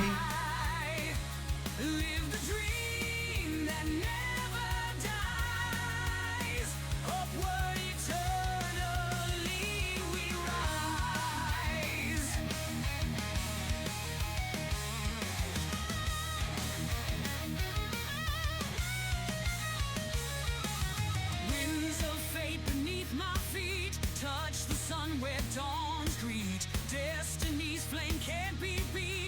Eric's been simming for 27 years and his preferred simulator is Microsoft Flight Simulator.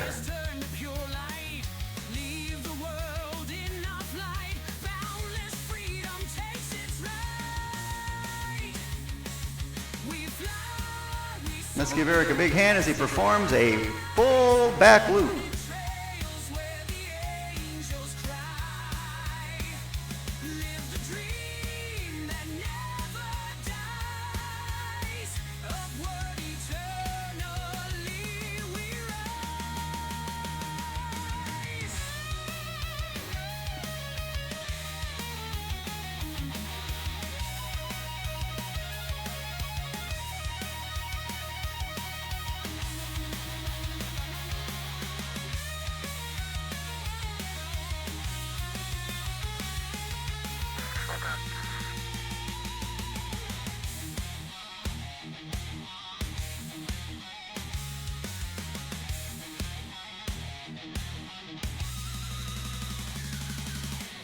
Now Eric's performing hammerhead maneuvers. Basically, essentially climbs up into a stall, kicks the rudder over, and heads back to Earth.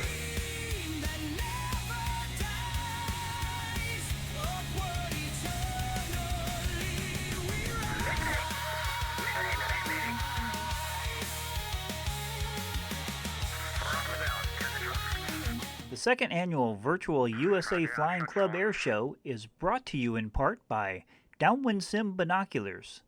Do you have problems locating airports in the sim from 20, 30, 40, or even 50 miles away? Don't worry. Use the best optics in flight simulation, the Downwind Sim Binoculars. Experience clear, sharp visuals from unrealistically far distances with Downwind Sim Binoculars.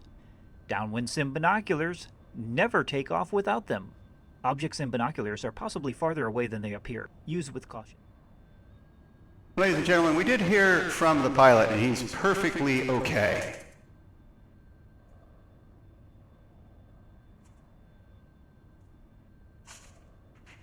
We've got word from ops that the pilot is indeed okay. We can move on with the show.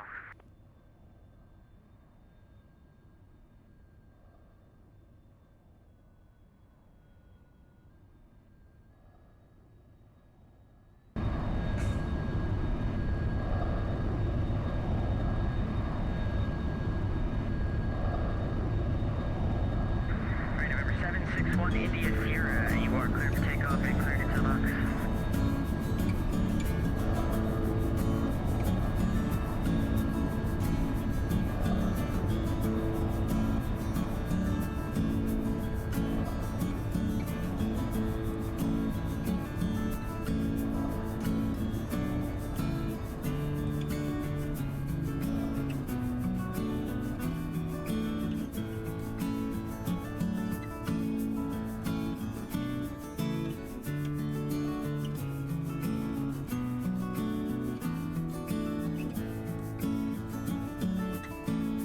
And ladies and gentlemen, the next pilot to take the air is Ron McPherson, flying the de Havilland DHC-2 Beaver.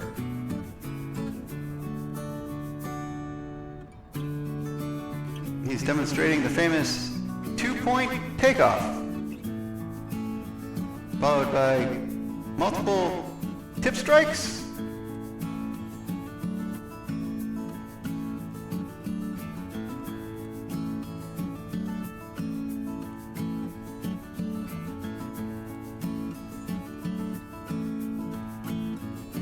I think Ron may have spent too much time at the X-Plane Rave at the Flight Sim Expo this year. Okay, we're going to give Ron a few minutes to collect his thoughts.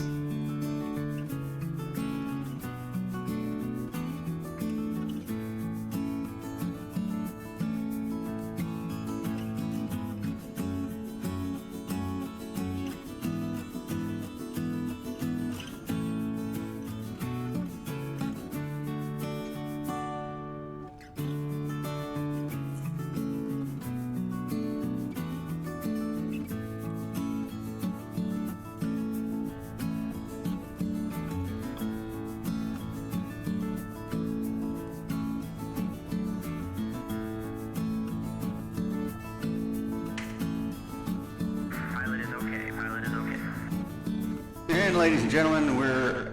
We got a report that the pilot's A-OK out there, so there's nothing to worry about. As Mike Cinnante is driving back to the ramp.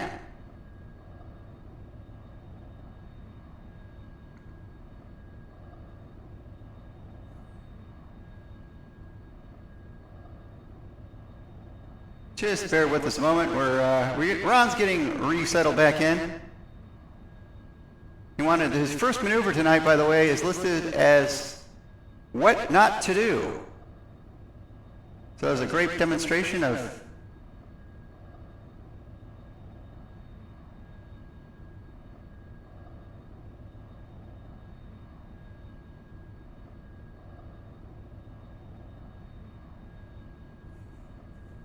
Okay, ladies and gentlemen, while we wait for our beaver, we're going to have our second performer, Michael Minuck, who was able to buff out most of the scratches from his earlier performance.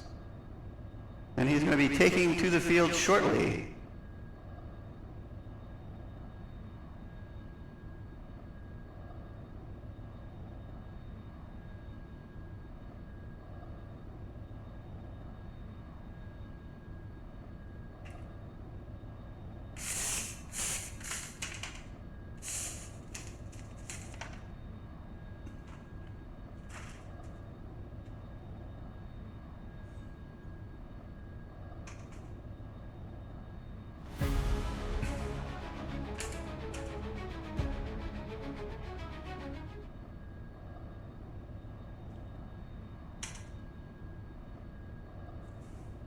All right, ladies and gentlemen, we're getting Ladies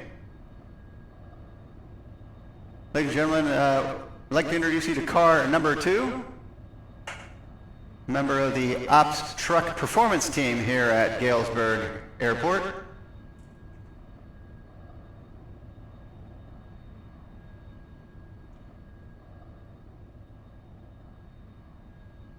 Famous for their Tokyo drifting techniques,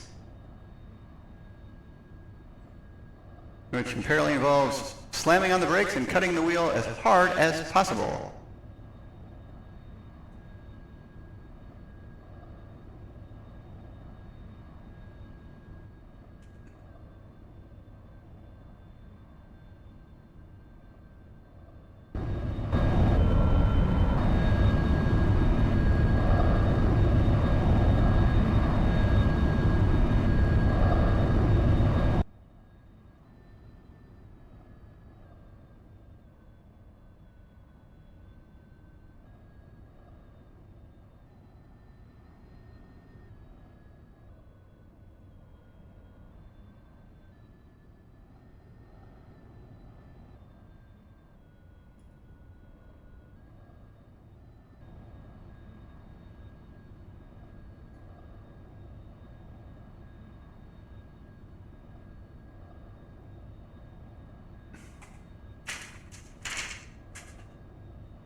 All right, ladies and gentlemen, it looks like our Ron and the de Havilland Beaver is ready to go.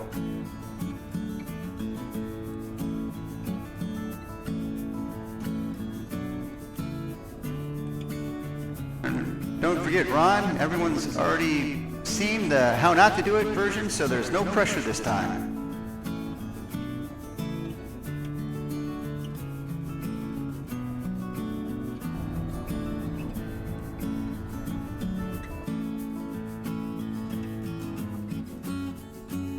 And that's the how you're supposed to do it takeoff method.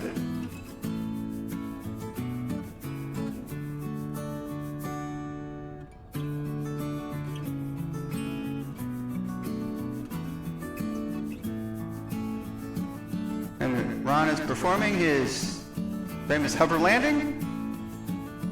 I think we need to roll the ops truck.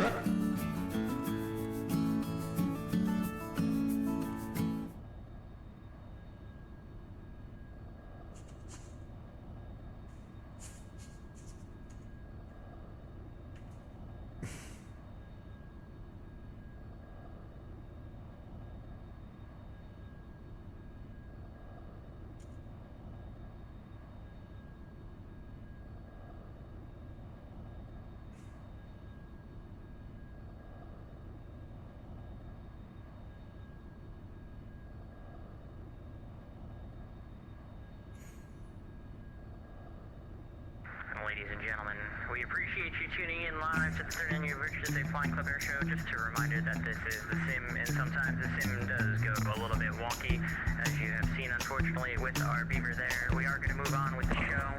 We're going to move on to November 247 at Victor Delta.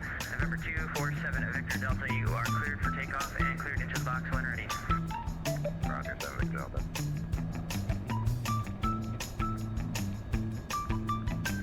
And ladies and gentlemen, now taxiing in position for takeoff is Johnny Hayes, flying the SIAI Marchetti SF-260.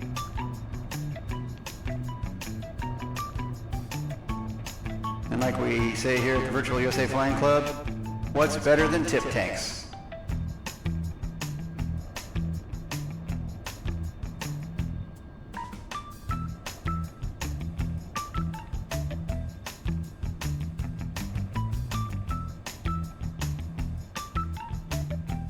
Okay, so this music's a chill vibe, so we're just going to roll with that for a hot minute.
The SIAI Marchetti SF-260 is the Ferrari of the skies. Sleek like a sports car, agile like a knife bite.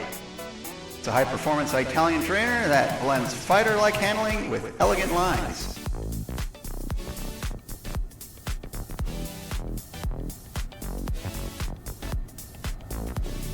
Johnny's coming around to make a knife edge pass, so it might be a great opportunity to get your cameras out.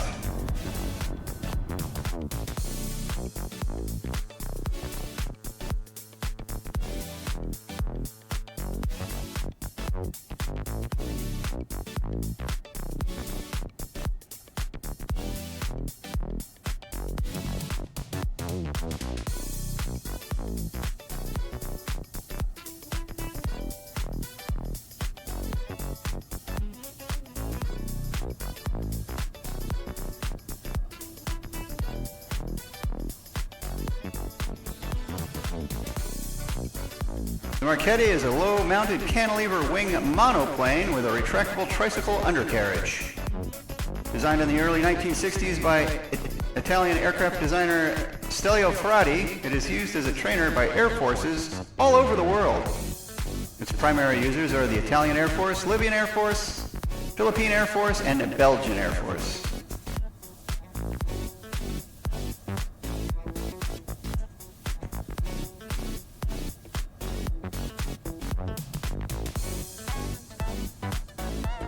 The aircraft is powered by a six-cylinder Lycoming O540 E4A5 normally aspirated, direct drive air-cooled, horizontally opposed carburetor engine that produces a maximum power output of 260 horsepower. And Johnny Hayes is lining up to come back for a high-speed pass. Great opportunity to get your high-speed cameras out.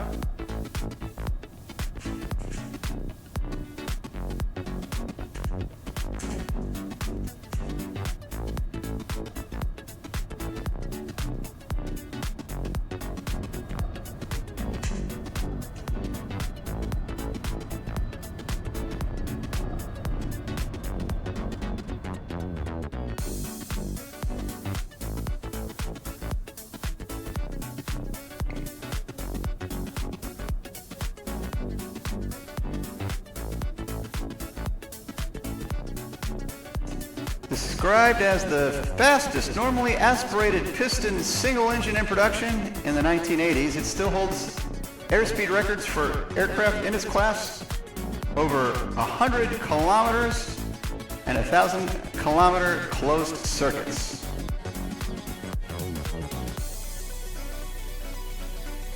And don't let the size of this little tiny prop fool you. That thing moves. All right, Johnny's coming back around. He's going to perform what we already learned is a slow and dirty pass. So he'll be gear down, flaps down, flying as pretty much slow as the aircraft is capable.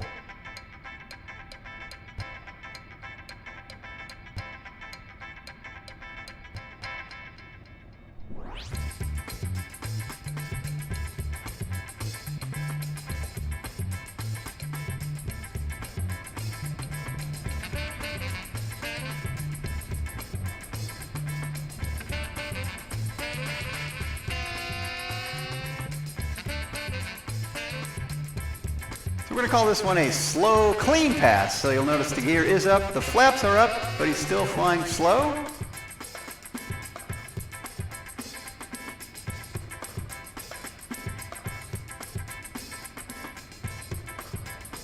Johnny's been simming for over 10 years now. His preferred sim is X-Plane 12.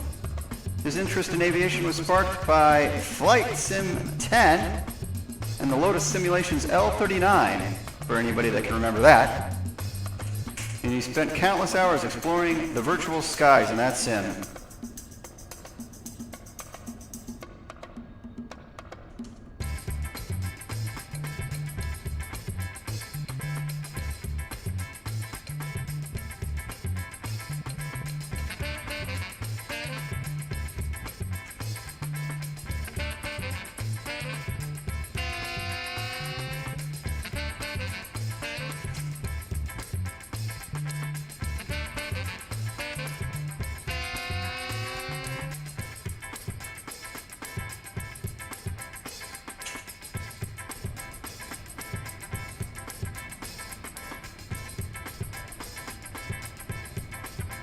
And right now Johnny's lining up to perform an aileron roll into an Immelman.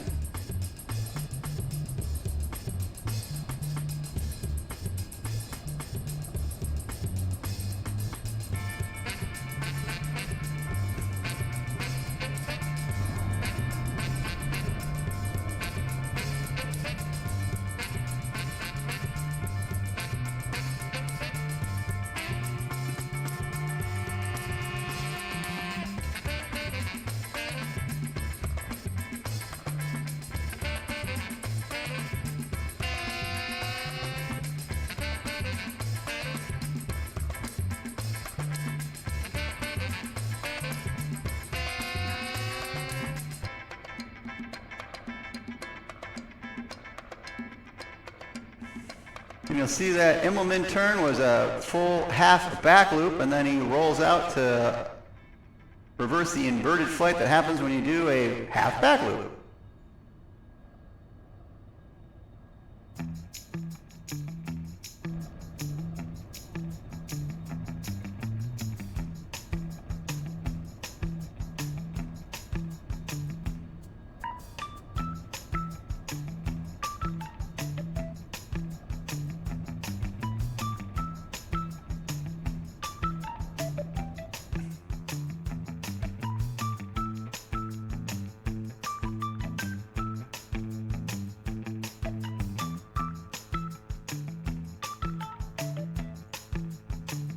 And have your video cameras ready, folks. Johnny's setting up to come back around to perform a Cuban 8.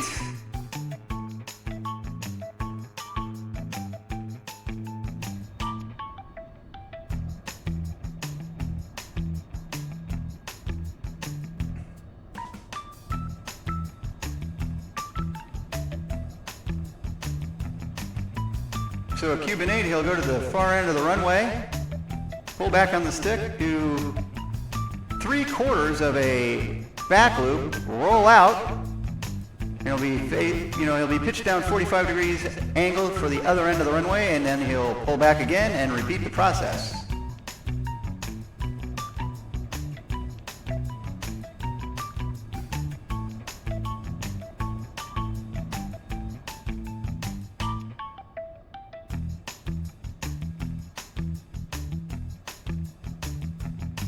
He starts out high so he can initiate.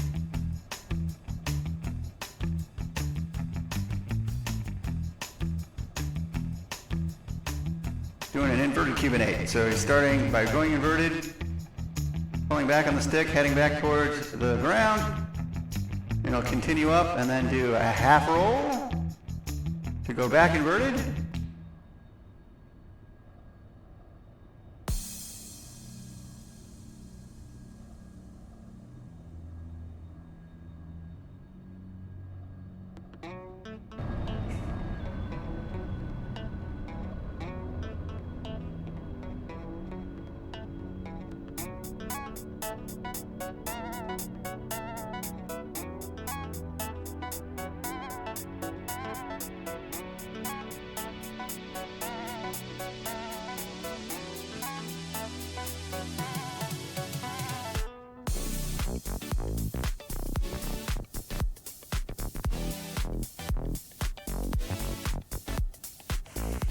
And everybody's waving to the crowd, so let's wave back to him.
Hey there, looking for a stream to watch during the day? Welcome to the Arch NDA channel, where high fidelity sim games, dad level comedy, and chill vibes are always cleared for takeoff.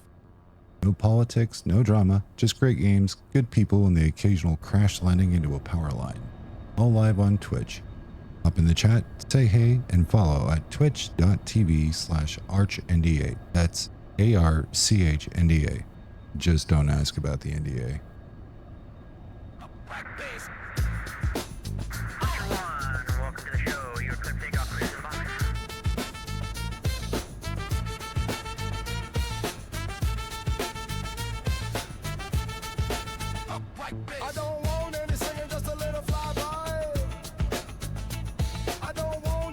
Ladies and gentlemen, the next pilot to take to the air is Brant Nyberg flying the Grumman F-14 Tomcat.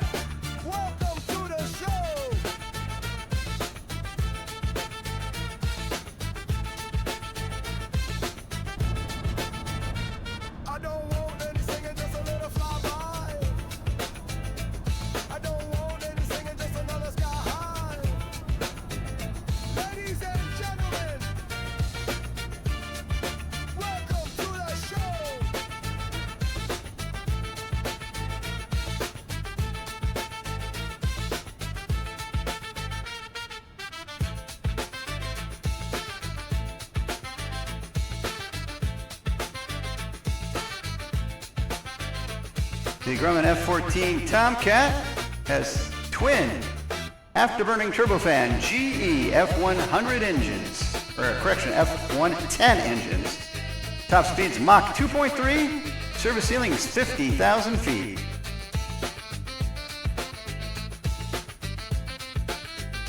It has a twin cockpit with a pilot in the front and a radar intercept officer in the back.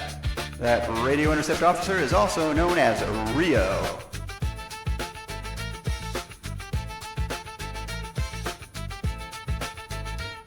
Let me settle down, no more go around, get it on the ground, you can hear the sound. Let me settle down, It's setting up for a high-speed pass. You can see the wings are fully folded back.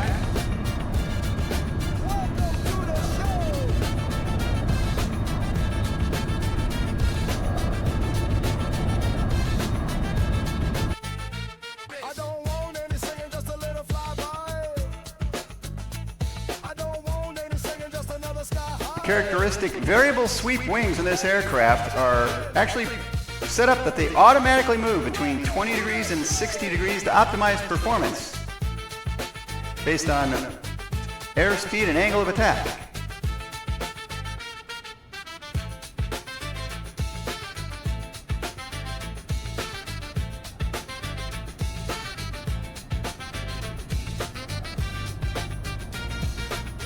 The aircraft was introduced in 1974 and was originally designed to defend carriers against long-range bombers and cruise missiles. It was later adopted for ground attack and reconnaissance, and it was retired in 2006.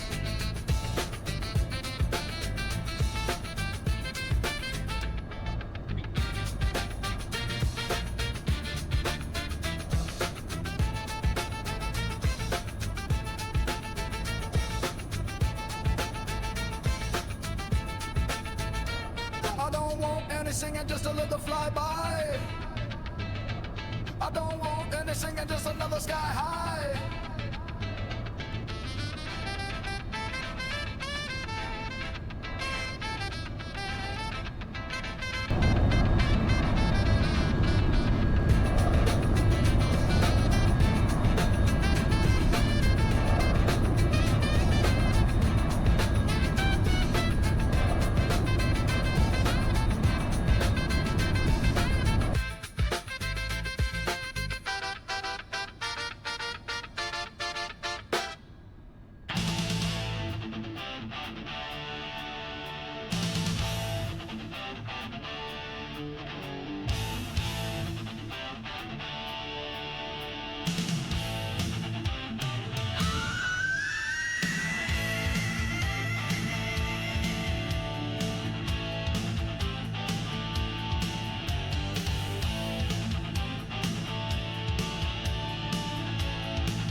Brant Nyberg is more famously known in the flight sim world as Melvin Leroy. He's been simming, and I quote, a few years. His preferred sim is the Cessna rig at the Clark County Airport. His interest in aviation was started by his grandfather, who took him flying in his Cessna 150 when he was a young lad a few years ago. You can find him on Twitch on the Melvin Leroy channel. I feel like if you didn't know that already, you haven't been involved in flight sim for very long.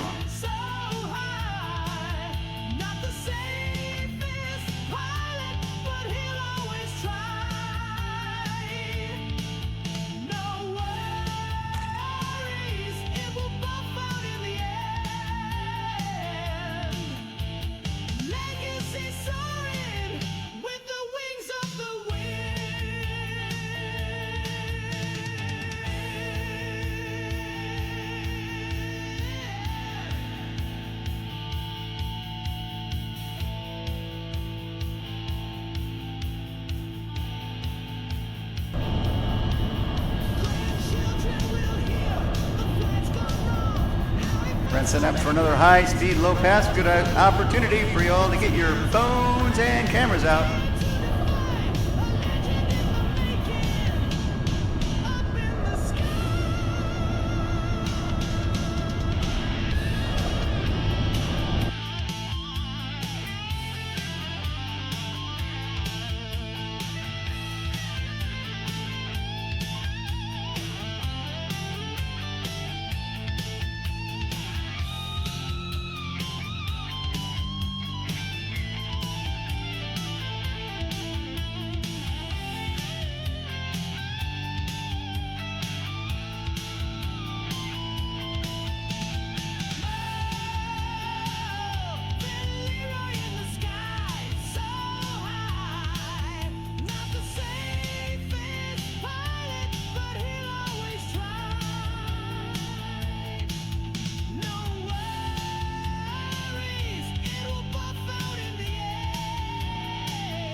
Ladies and gentlemen, we think Brant's lining back up for a 4-point roll.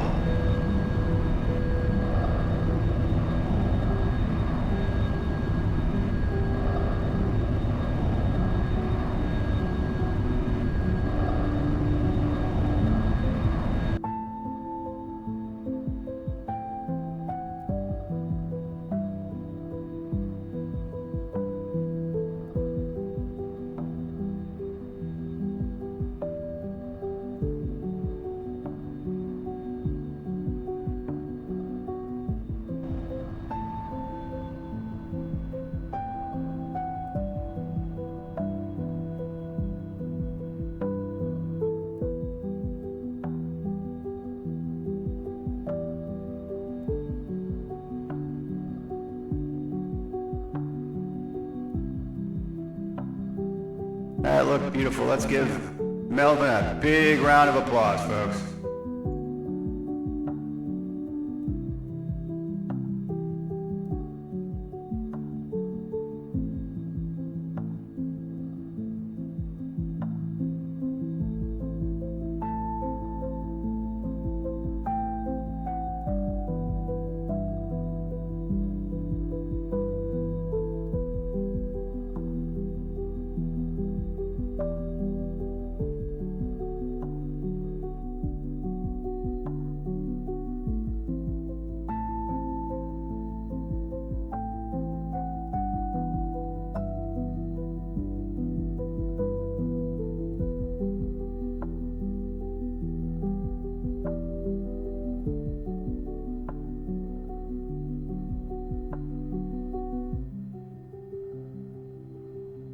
He took off clean Brant, so, oh yeah, there you go, dirty, nice.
Melvin Leary on the stream tonight.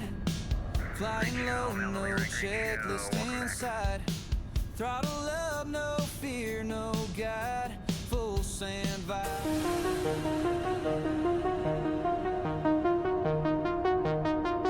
Melvin Leroy on the screen tonight. Streaming chaos under neon light. No checklist flying by the seat. Prop strike echoes in the beat. Full send, no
Michael's coming around to perform a double barrel roll.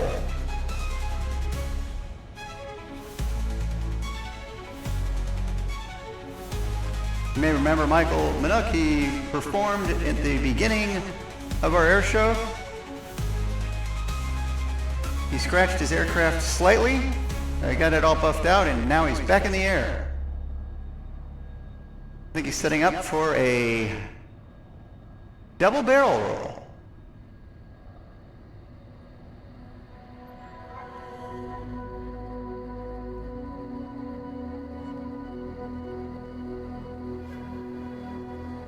The Cessna 172 Skyhawk is the most successful and widely produced aircraft in history, with over 44,000 built since its introduction in 1956. Known for its reliability, forgiving flight characteristics, and all-around versatility, the Cessna 172 has become a cornerstone of general aviation and flight training worldwide.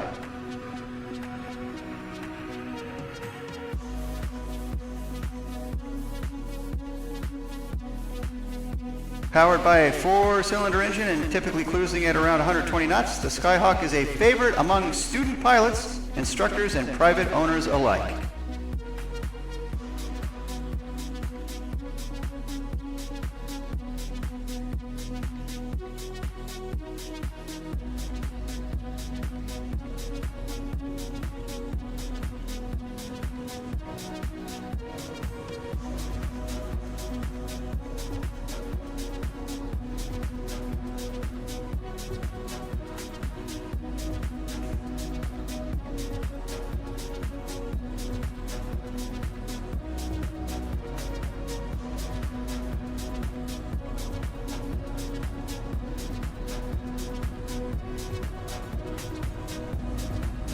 There goes Michael's aileron rolls.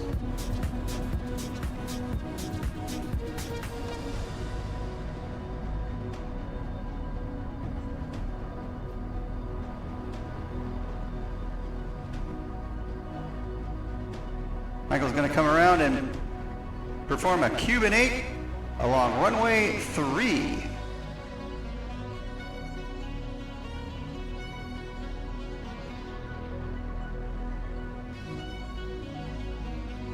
The Cessna's 172's high-wing design offers excellent visibility and stability, making it an ideal platform for learning, sightseeing, and everyday flying.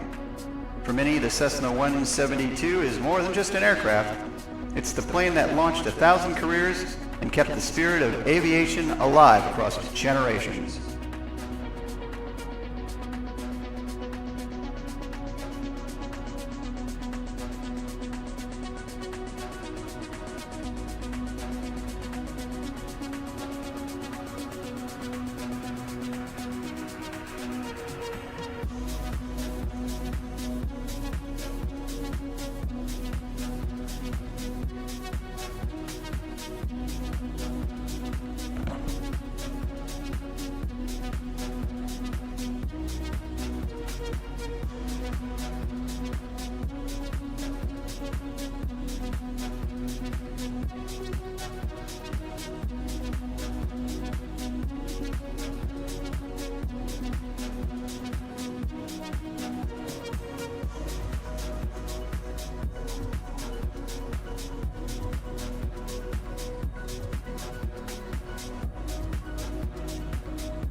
Now Michael is climbing to get set up for a double horizontal loop.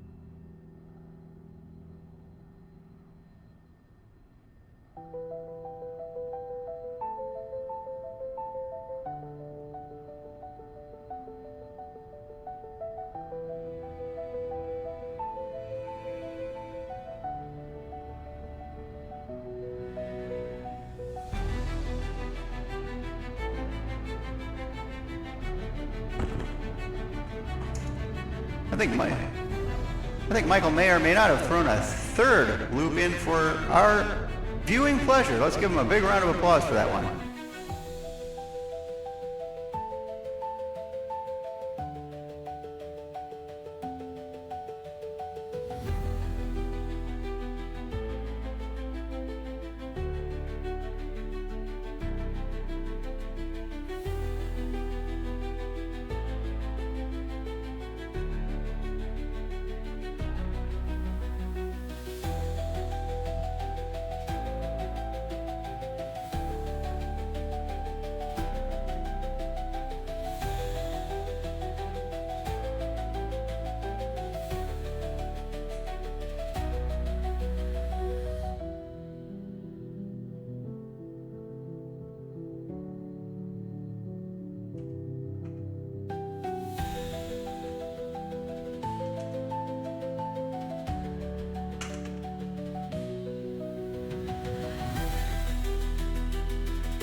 Excellent job, Michael.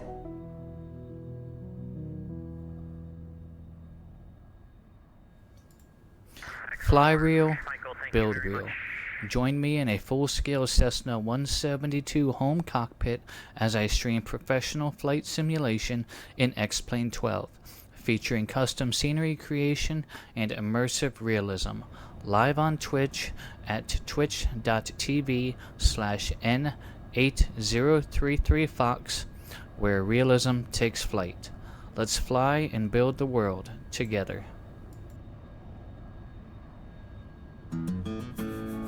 And ladies and gentlemen, I think we all know that the old Adam, that the third time's the charm is going to apply today. Let's give Ron a big round of applause.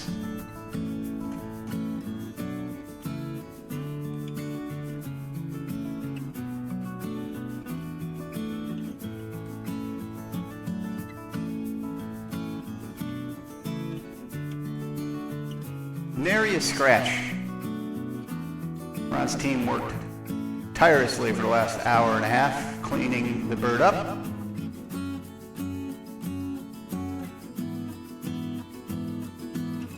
The de Havilland Canada DHC-2 Beaver is a single-engined, high-wing propeller-driven, short takeoff and landing aircraft developed and manufactured by de Havilland Canada and is primarily used as a bush plane, as well as having been used for a variety of utility roles, such as cargo and passenger hauling, aerial applications such as crop dusting and aerial top dressing, and civil aviation duties.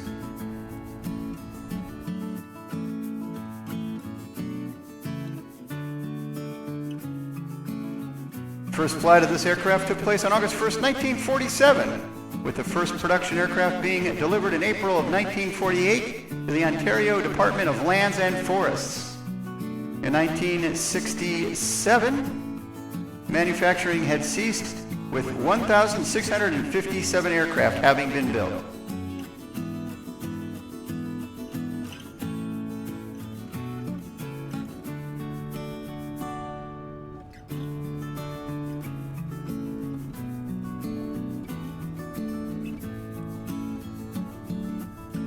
In addition to its use in civil operations, the Beaver has been widely adopted by armed forces as a utility aircraft. The United States Army purchased several hundred aircraft. 9 DHC-2s are still in service with the U.S. Air Force Auxiliary Civil Air Patrol for search and rescue. American actor Harrison Ford owns a DHC-2 Beaver and is known for referring to it as being his favorite among his entire fleet of private aircraft. In recent years, growing numbers of the type have been used within the leisure industry, being used for pleasure flight and for lifting platforms for skydiving and aerial film activities.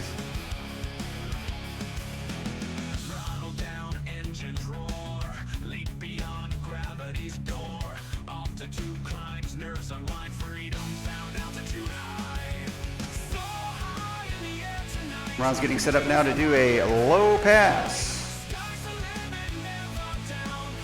A low pass flyby, a great opportunity to snap a great picture of this amazingly beautiful airplane.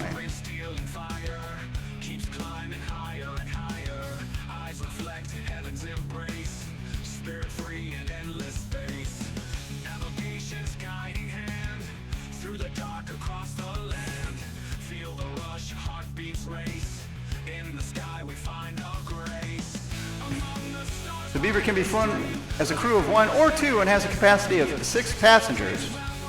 2,100 pounds of useful load, and it's powered by a Pratt & Whitney R985 Wasp Junior 9-cylinder radial engine producing 450 horsepower.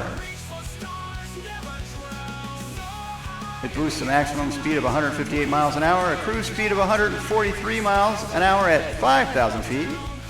It has a range of 455 miles and a service ceiling of 18,000 feet and can climb at 1,020 feet per minute.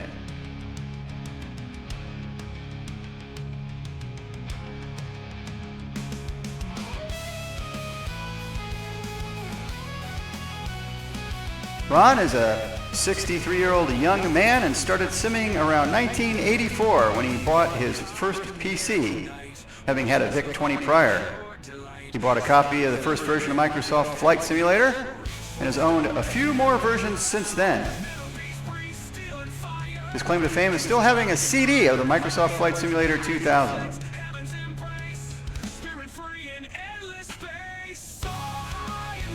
Ron took a couple of year hiatus and then fell in love with simming in 2016 when he found X-Plane 10.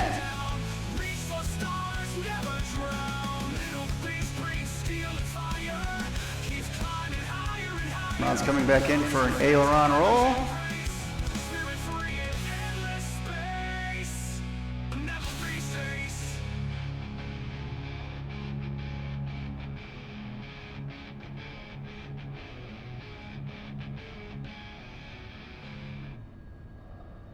Ron currently flies an X-Plane 12, Microsoft Flight Simulator 2024,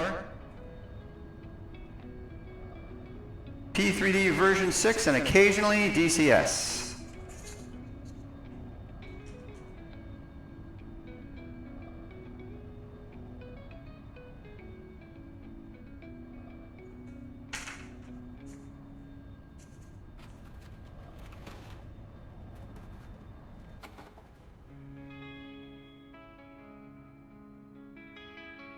Ron enjoys flying most types of aircraft, but business jets are really what he has a passion for.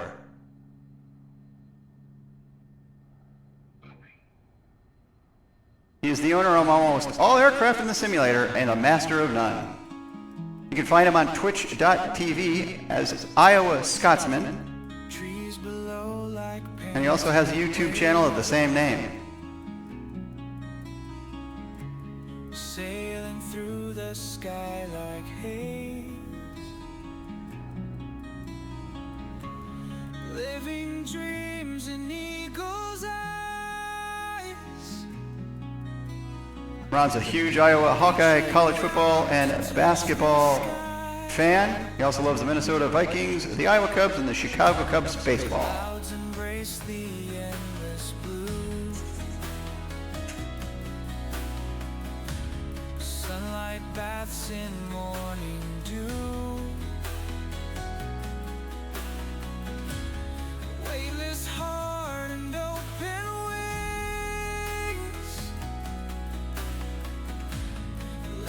into the air that sings. Ron set up for a high-speed low pass.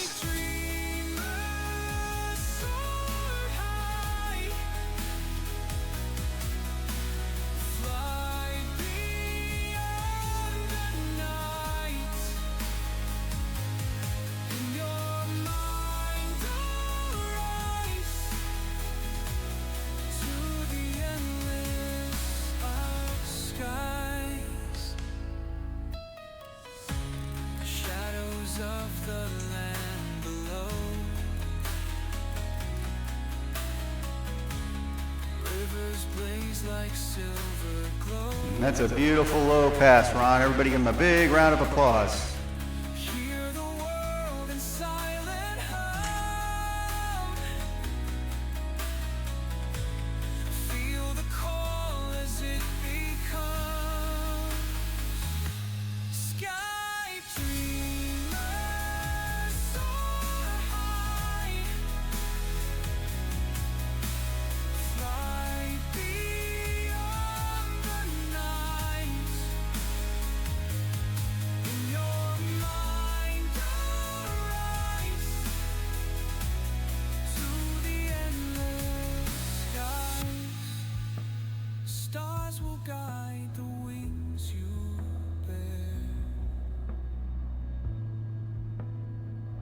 With comets unaware, dreams will drive the flight you take in the realm where dawn will wake.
Hi, I'm Grant, the founder of Voyager Aviation and a proud partner of the Virtual USA Flying Club. Voyager Aviation, a leading virtual airline, is proud to sponsor a $25 SimMarket gift card giveaway for this third annual Virtual USA Flying Club Airshow. Thank you for being part of the Virtual USA Flying Club, and thank you for contributing to this amazing hobby. Learn more about Voyager Aviation at www.flyvoyager.net.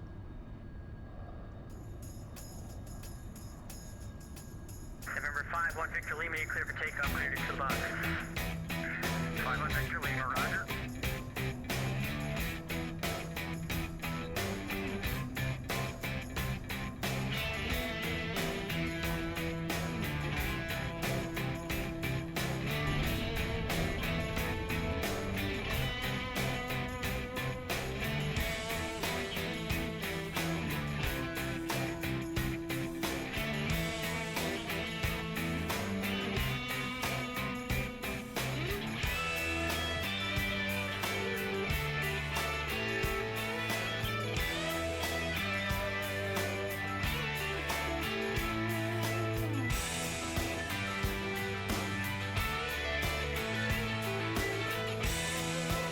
ladies and gentlemen, you may remember from our earlier performance of the two P-51D Mustangs, this is David W. He was the lead pilot in that group of two, and he's now departed in a North American P-51D Mustang.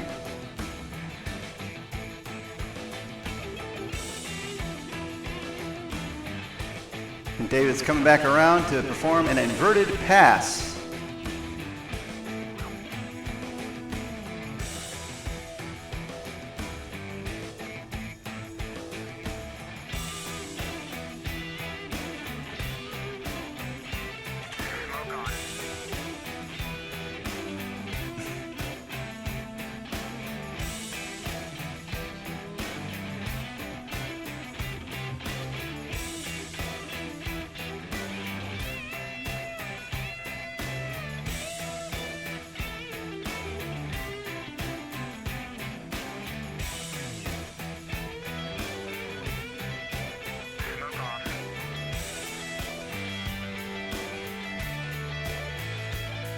As Dave pulls back to perform a loop, he's using all the power that those Packard-built V1657 Merlin liquid-cooled V12 engine can perform. At 1,490 horsepower, it's the same engine as the Hurricane and the Spitfire.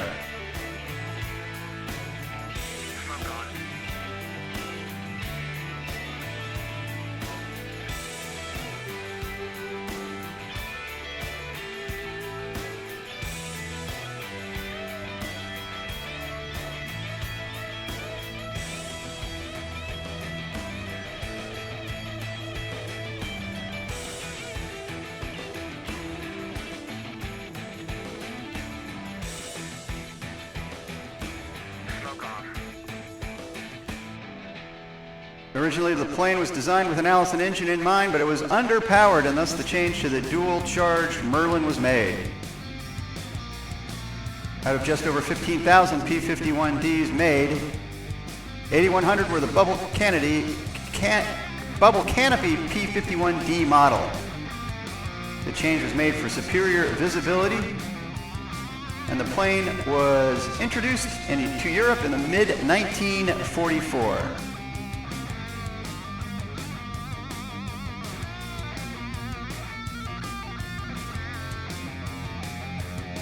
There's a 4-point hesitation roll.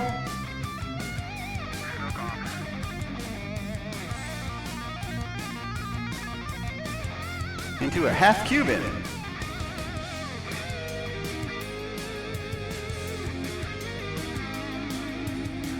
This was the first production aircraft with a laminar flow wing.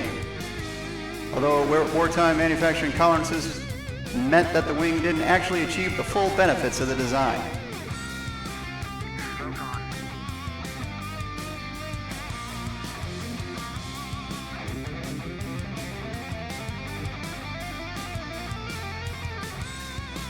Performing a high G 360-degree horizontal loop.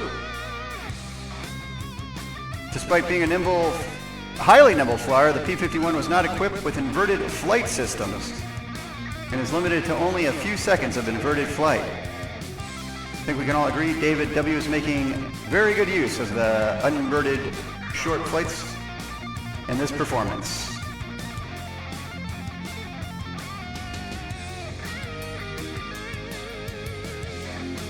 When doing minimum radius turns in combat, both P-51 and German pilots would sometimes use wing flaps to increase the turn rate. Once fitted with drop tanks, the range of a P-51 is about 1,600 miles, but combat maneuvers and aerobatics were restricted if there were more than 20 gallons of fuel in the fuselage tank.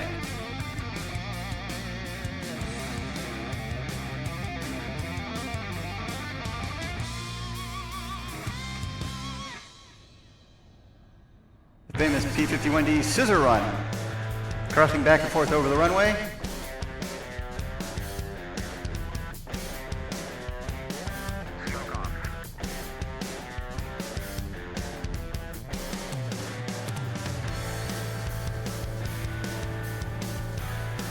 Notable squadrons are the 352nd Blue Nose Baskers of Bodney, the 357th the Oxford Boys, the 332nd Tuskegee Airmen, and the 4th, the Debden Eagles.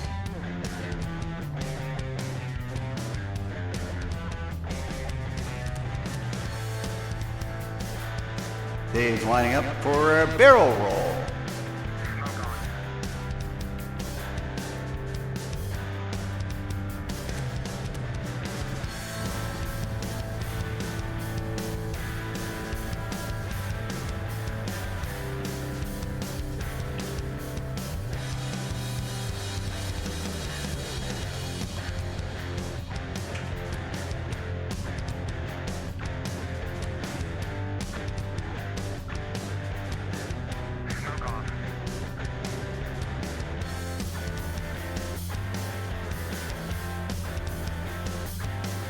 David's flying the Moonbeam McSwine. It was restored in 1975 and currently owned by the Warbird Heritage Foundation, based in Waukegan, Illinois, and still flies at air shows.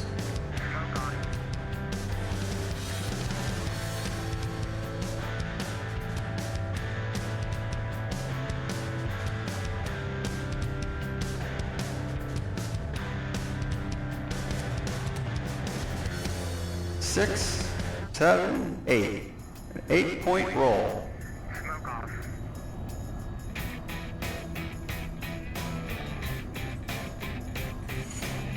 David has been simming for about 40 years, back into Flight Simulator 2 days in the Apple IIe. His preferred sim is Microsoft Flight Simulator 2024, but he still owns them all.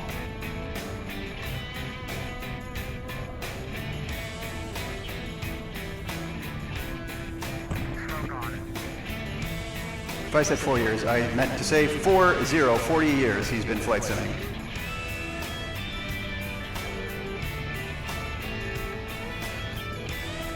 He picked up a book on airplanes when he was 4 and he's been fascinated ever since. Building models, Lego contraptions, drawing pictures, and ended up getting a degree in aircraft engineering.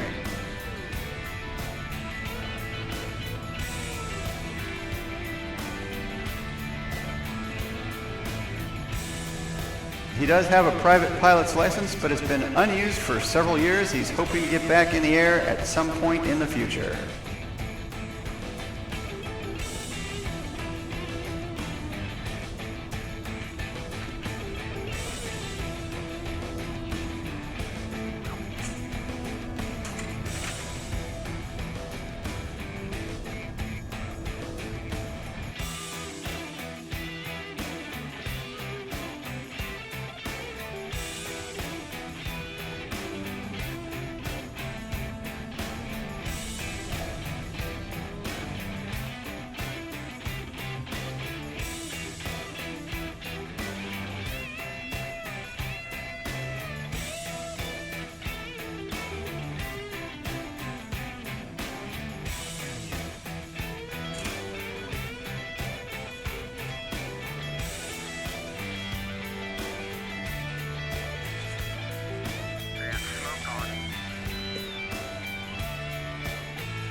Dave is setting up for a high-speed pass with an overhead brake for landing.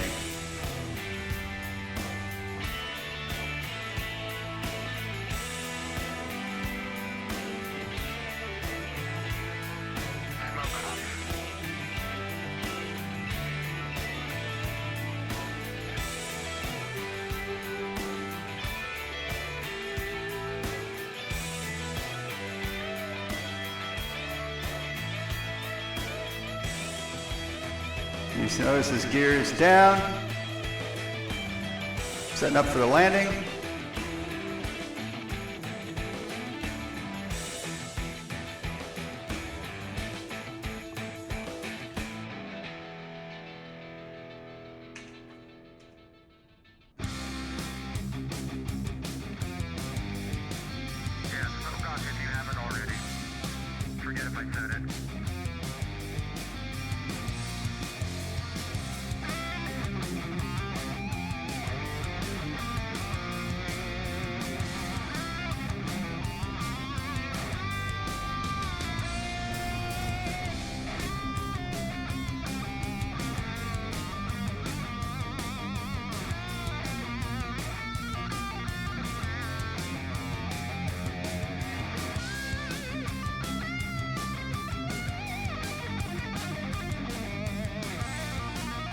Everybody, let's give Dave W. a huge round of applause for that fantastic flight in the P-51D Mustang.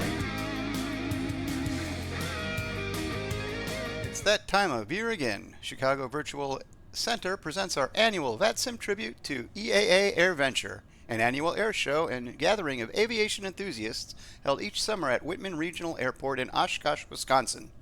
1 week before the real-life AirVenture, come join us on the virtual skies to fly the exact same approach procedures into Oshkosh. Get ready to rock your wings and land on the dots. And come join us for VATVenture 2025.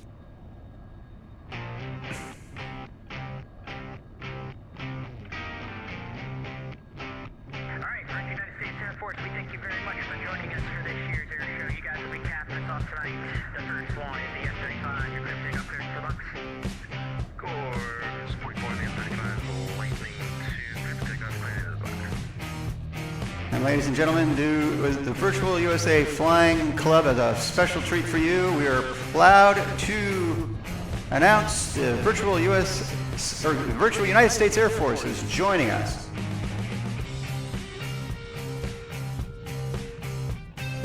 In the very rare F-35 Thunderbird livery.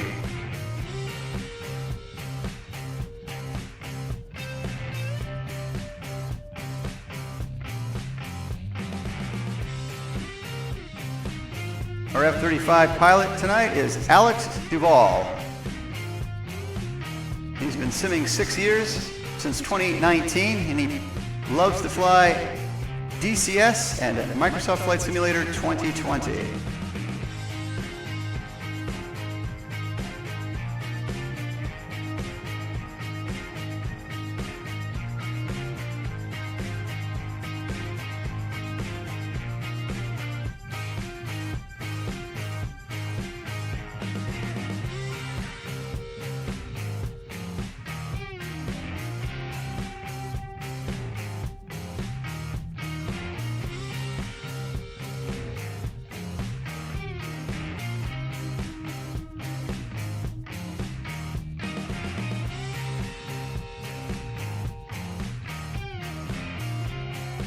Alex coming back around for a high performance climb.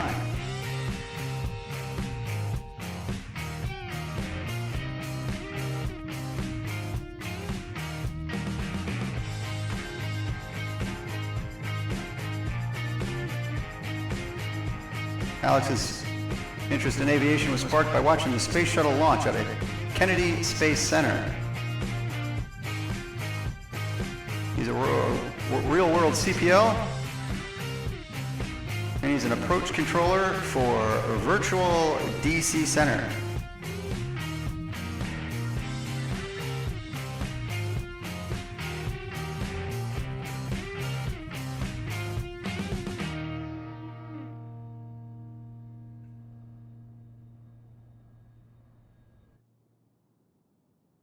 Alex is setting up now for a minimum radius turn followed by a lightning loop.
Ladies and gentlemen, get your cameras and phones out.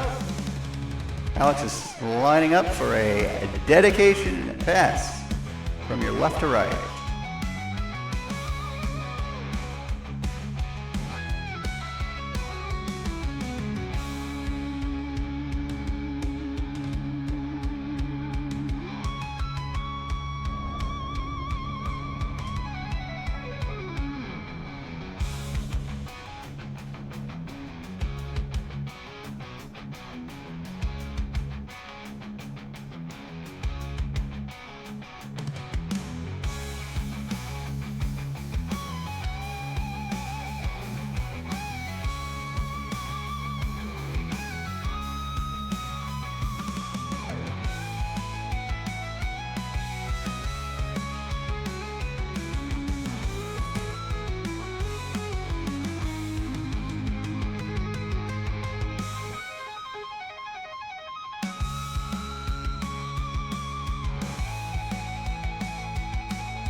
The Lockheed Martin F-35A Lightning II is powered by one Pratt Whitney F-135 PW-100 turbofan engine capable of 43,000 pounds of thrust.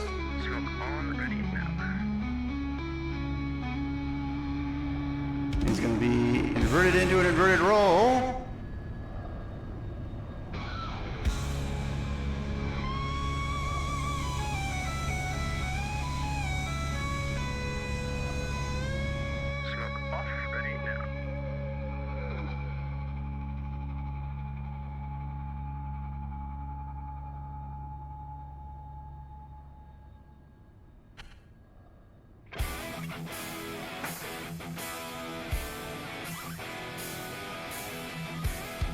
The F-35 was first introduced the first test flight was 2006, introduced to the United States Air Force in 2015.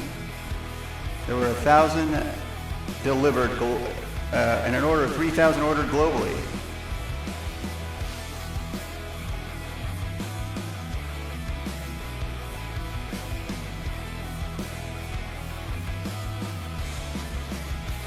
This aircraft represents a new model of international cooperation with over 9 countries actively involved in its development, including the United States, United Kingdom, Italy, Netherlands, Turkey, Canada, Denmark, Norway, and Australia. And ensure the U.S. and coalition partner security well into the 21st century.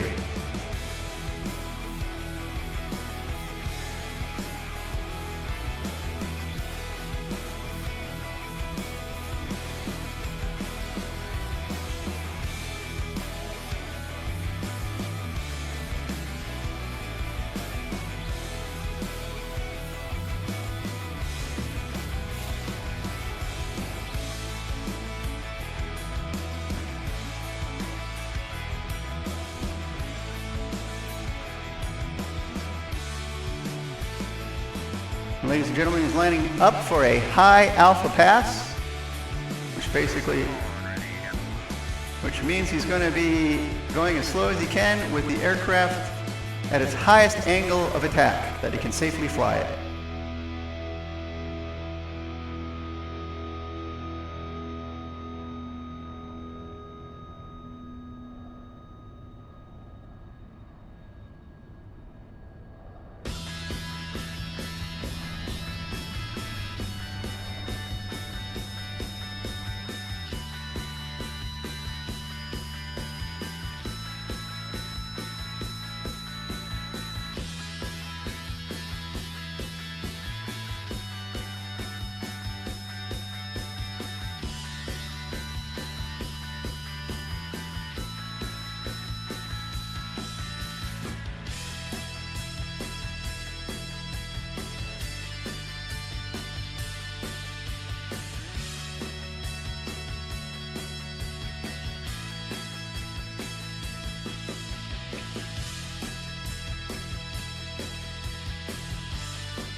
Ladies and gentlemen, as Alex does his last maneuver, he's going to be performing a field overhead brake.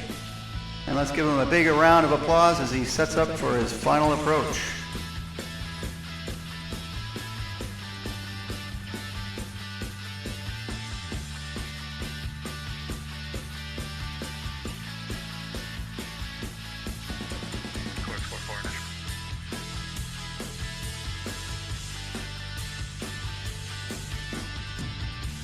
Ladies and gentlemen, just a reminder, at the end of the show we are going to have a group picture, and we're going to bring up a graphic with the Best in Show vote link that you can snap with your barcode scanner or just click on the link in our chat.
And ladies and gentlemen, our last performer for today's air show for the virtual United States Air Force is none other than Scott J, flying the Lockheed Martin F-22 and the rare to find Thunderbird livery.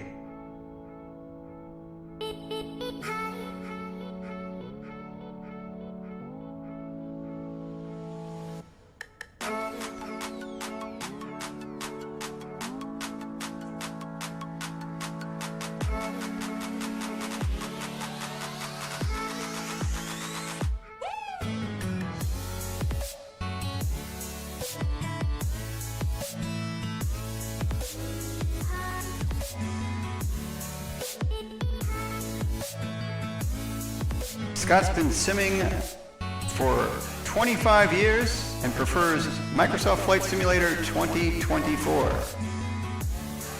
Scott's coming in now for a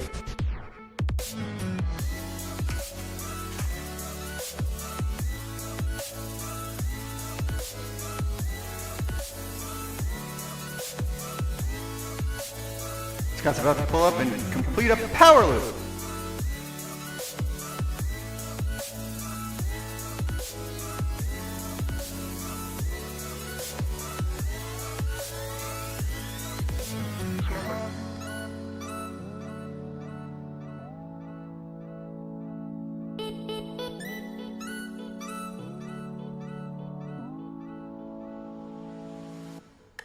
Scott enjoyed traveling on aircraft as a kid and has always had an interest for aviation.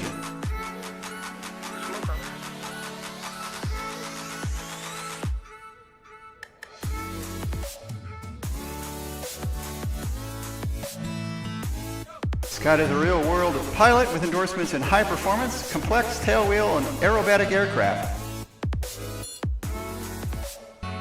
He works with the F-22, working with F-22 instructor pilots to help train and graduate the next generation of fifth-gen Raptor drivers. He gets to know and gets to do a lot of cool stuff.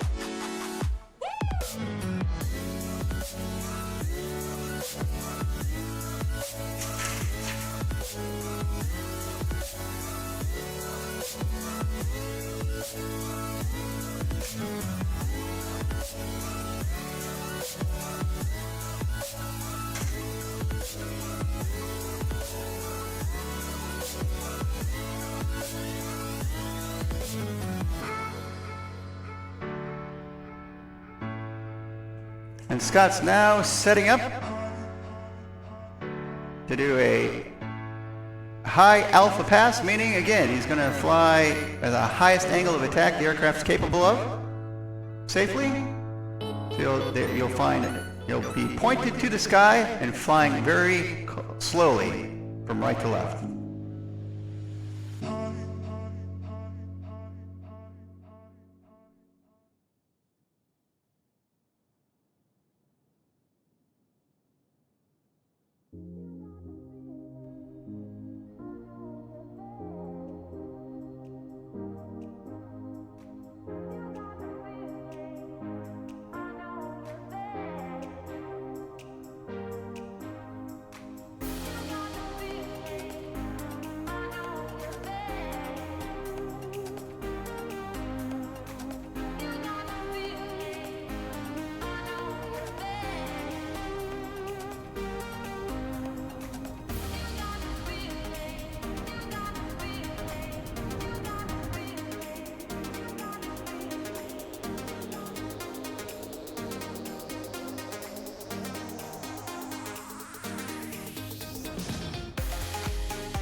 And ladies and gentlemen, his next maneuver will be a tactical pitch.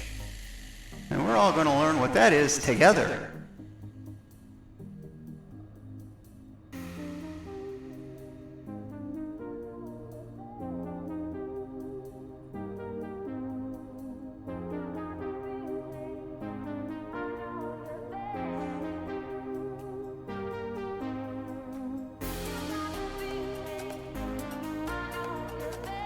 Just been handed a note, ladies and gentlemen. The tactical pitch is essentially a minimum radius turn, but it also uses thrust vectoring from the engines to make the turn even tighter than would normally be allowed by aerodynamics alone.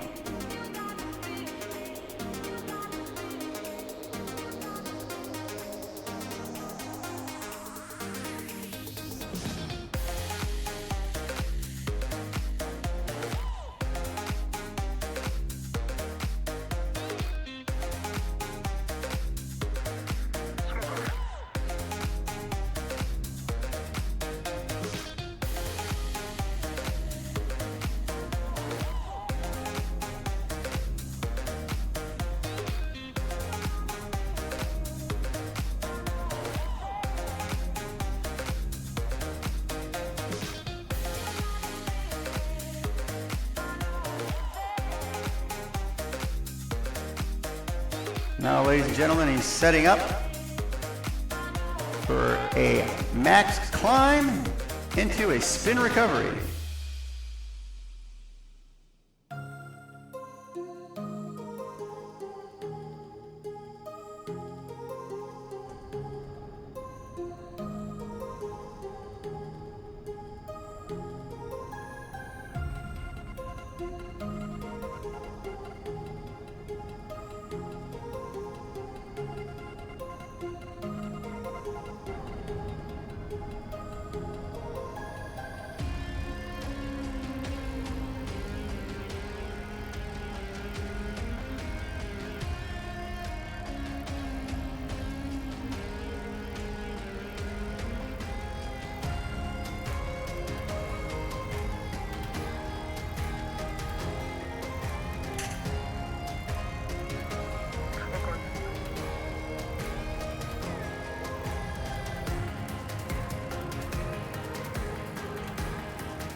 Ladies and gentlemen, we've been assured the pilot's just fine, doing his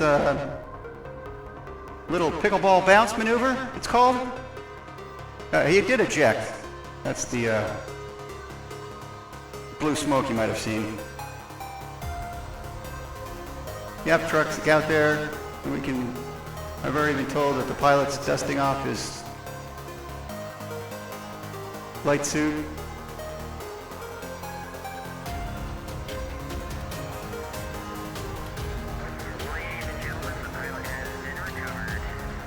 And we're hearing a report the pilot's recovered and as bouncy as he is, the day was born.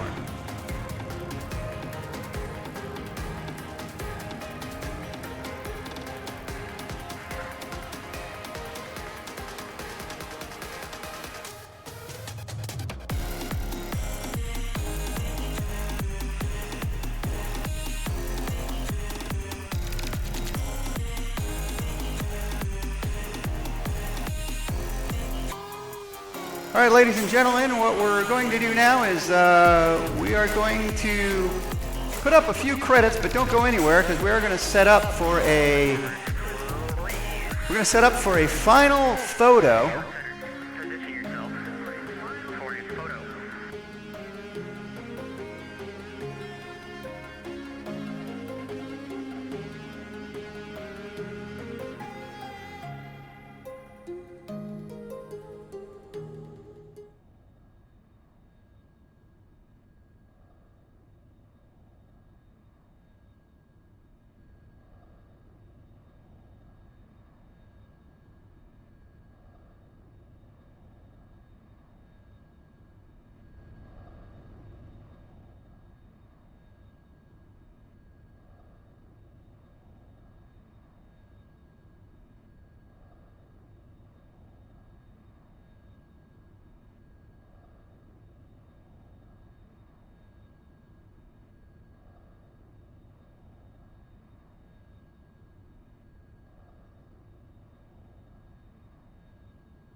Here, and I want to pop up the Struffle so you can get your best in show votes going now. We ask, again, we're going to keep the voting open until 7 p.m. Eastern this evening, 2300 Zulu.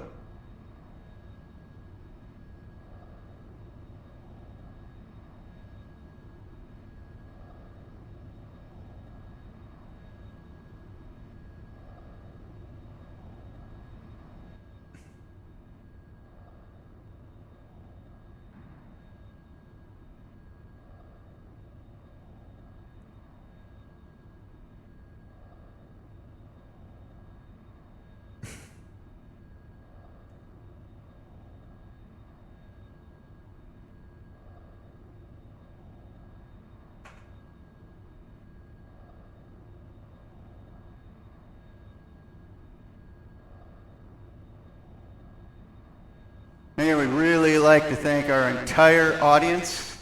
We'd like to thank VATSIM, VAT USA, the Chicago Center, and VATGov 12 for not only sponsoring the event, but giving us the approval for the Airshow waiver to make this performance for you guys today.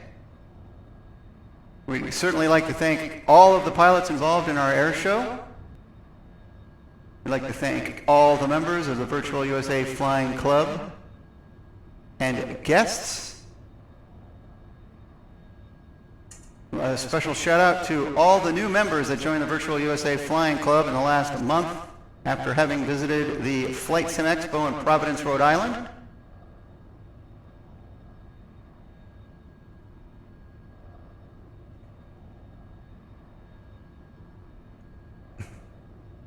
Aircraft are still staging for our little final flyby.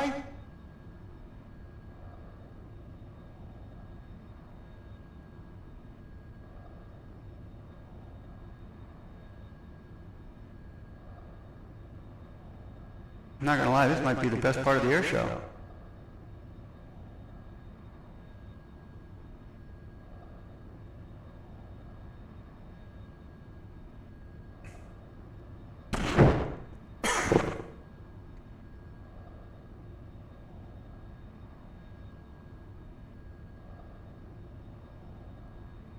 Aircraft are still staging, setting up, getting lined up. I think we can start a nice slow roll flyby.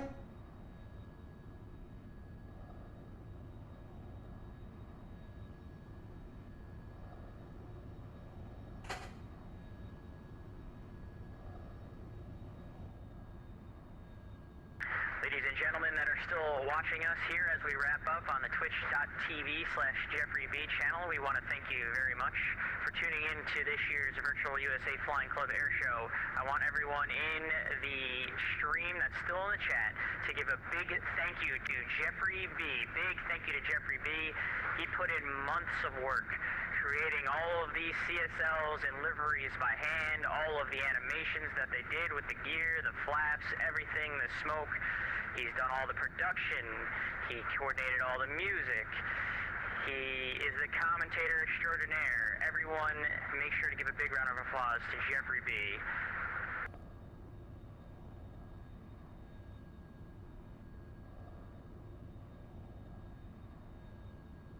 All right, I'm not going to lie, that brought a tear to my eye.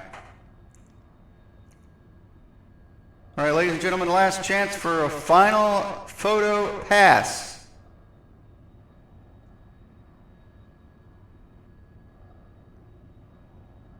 Take your screenies.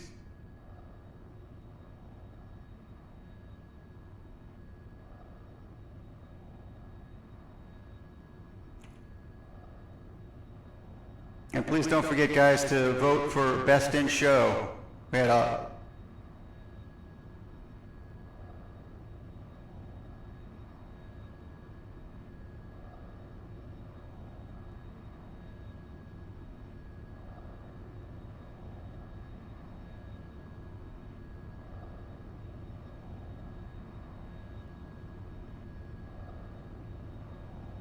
one last killer drone shot from the other end. One more, a couple more drone passes.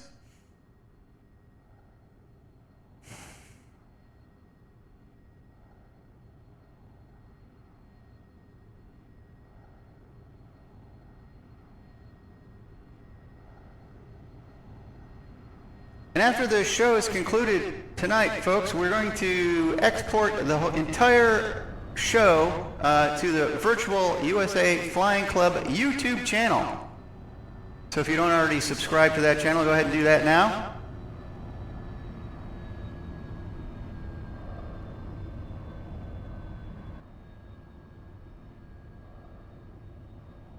And one last flyby, and we'll wrap it up. So again, everybody, if you haven't already, copy that Best in Show poll. Mike, if you can spam it again on the chat just for... And then, yeah, spam that straw poll. You can also, use your barcode readers right off the stream.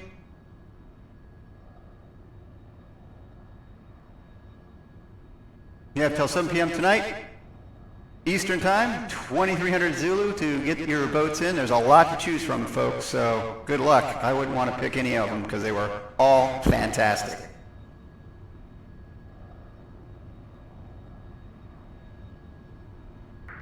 Ladies and gentlemen, that concludes this year's Virtual USA Flying Club Air Show. At this time, all performers please exit the runway onto the ramp.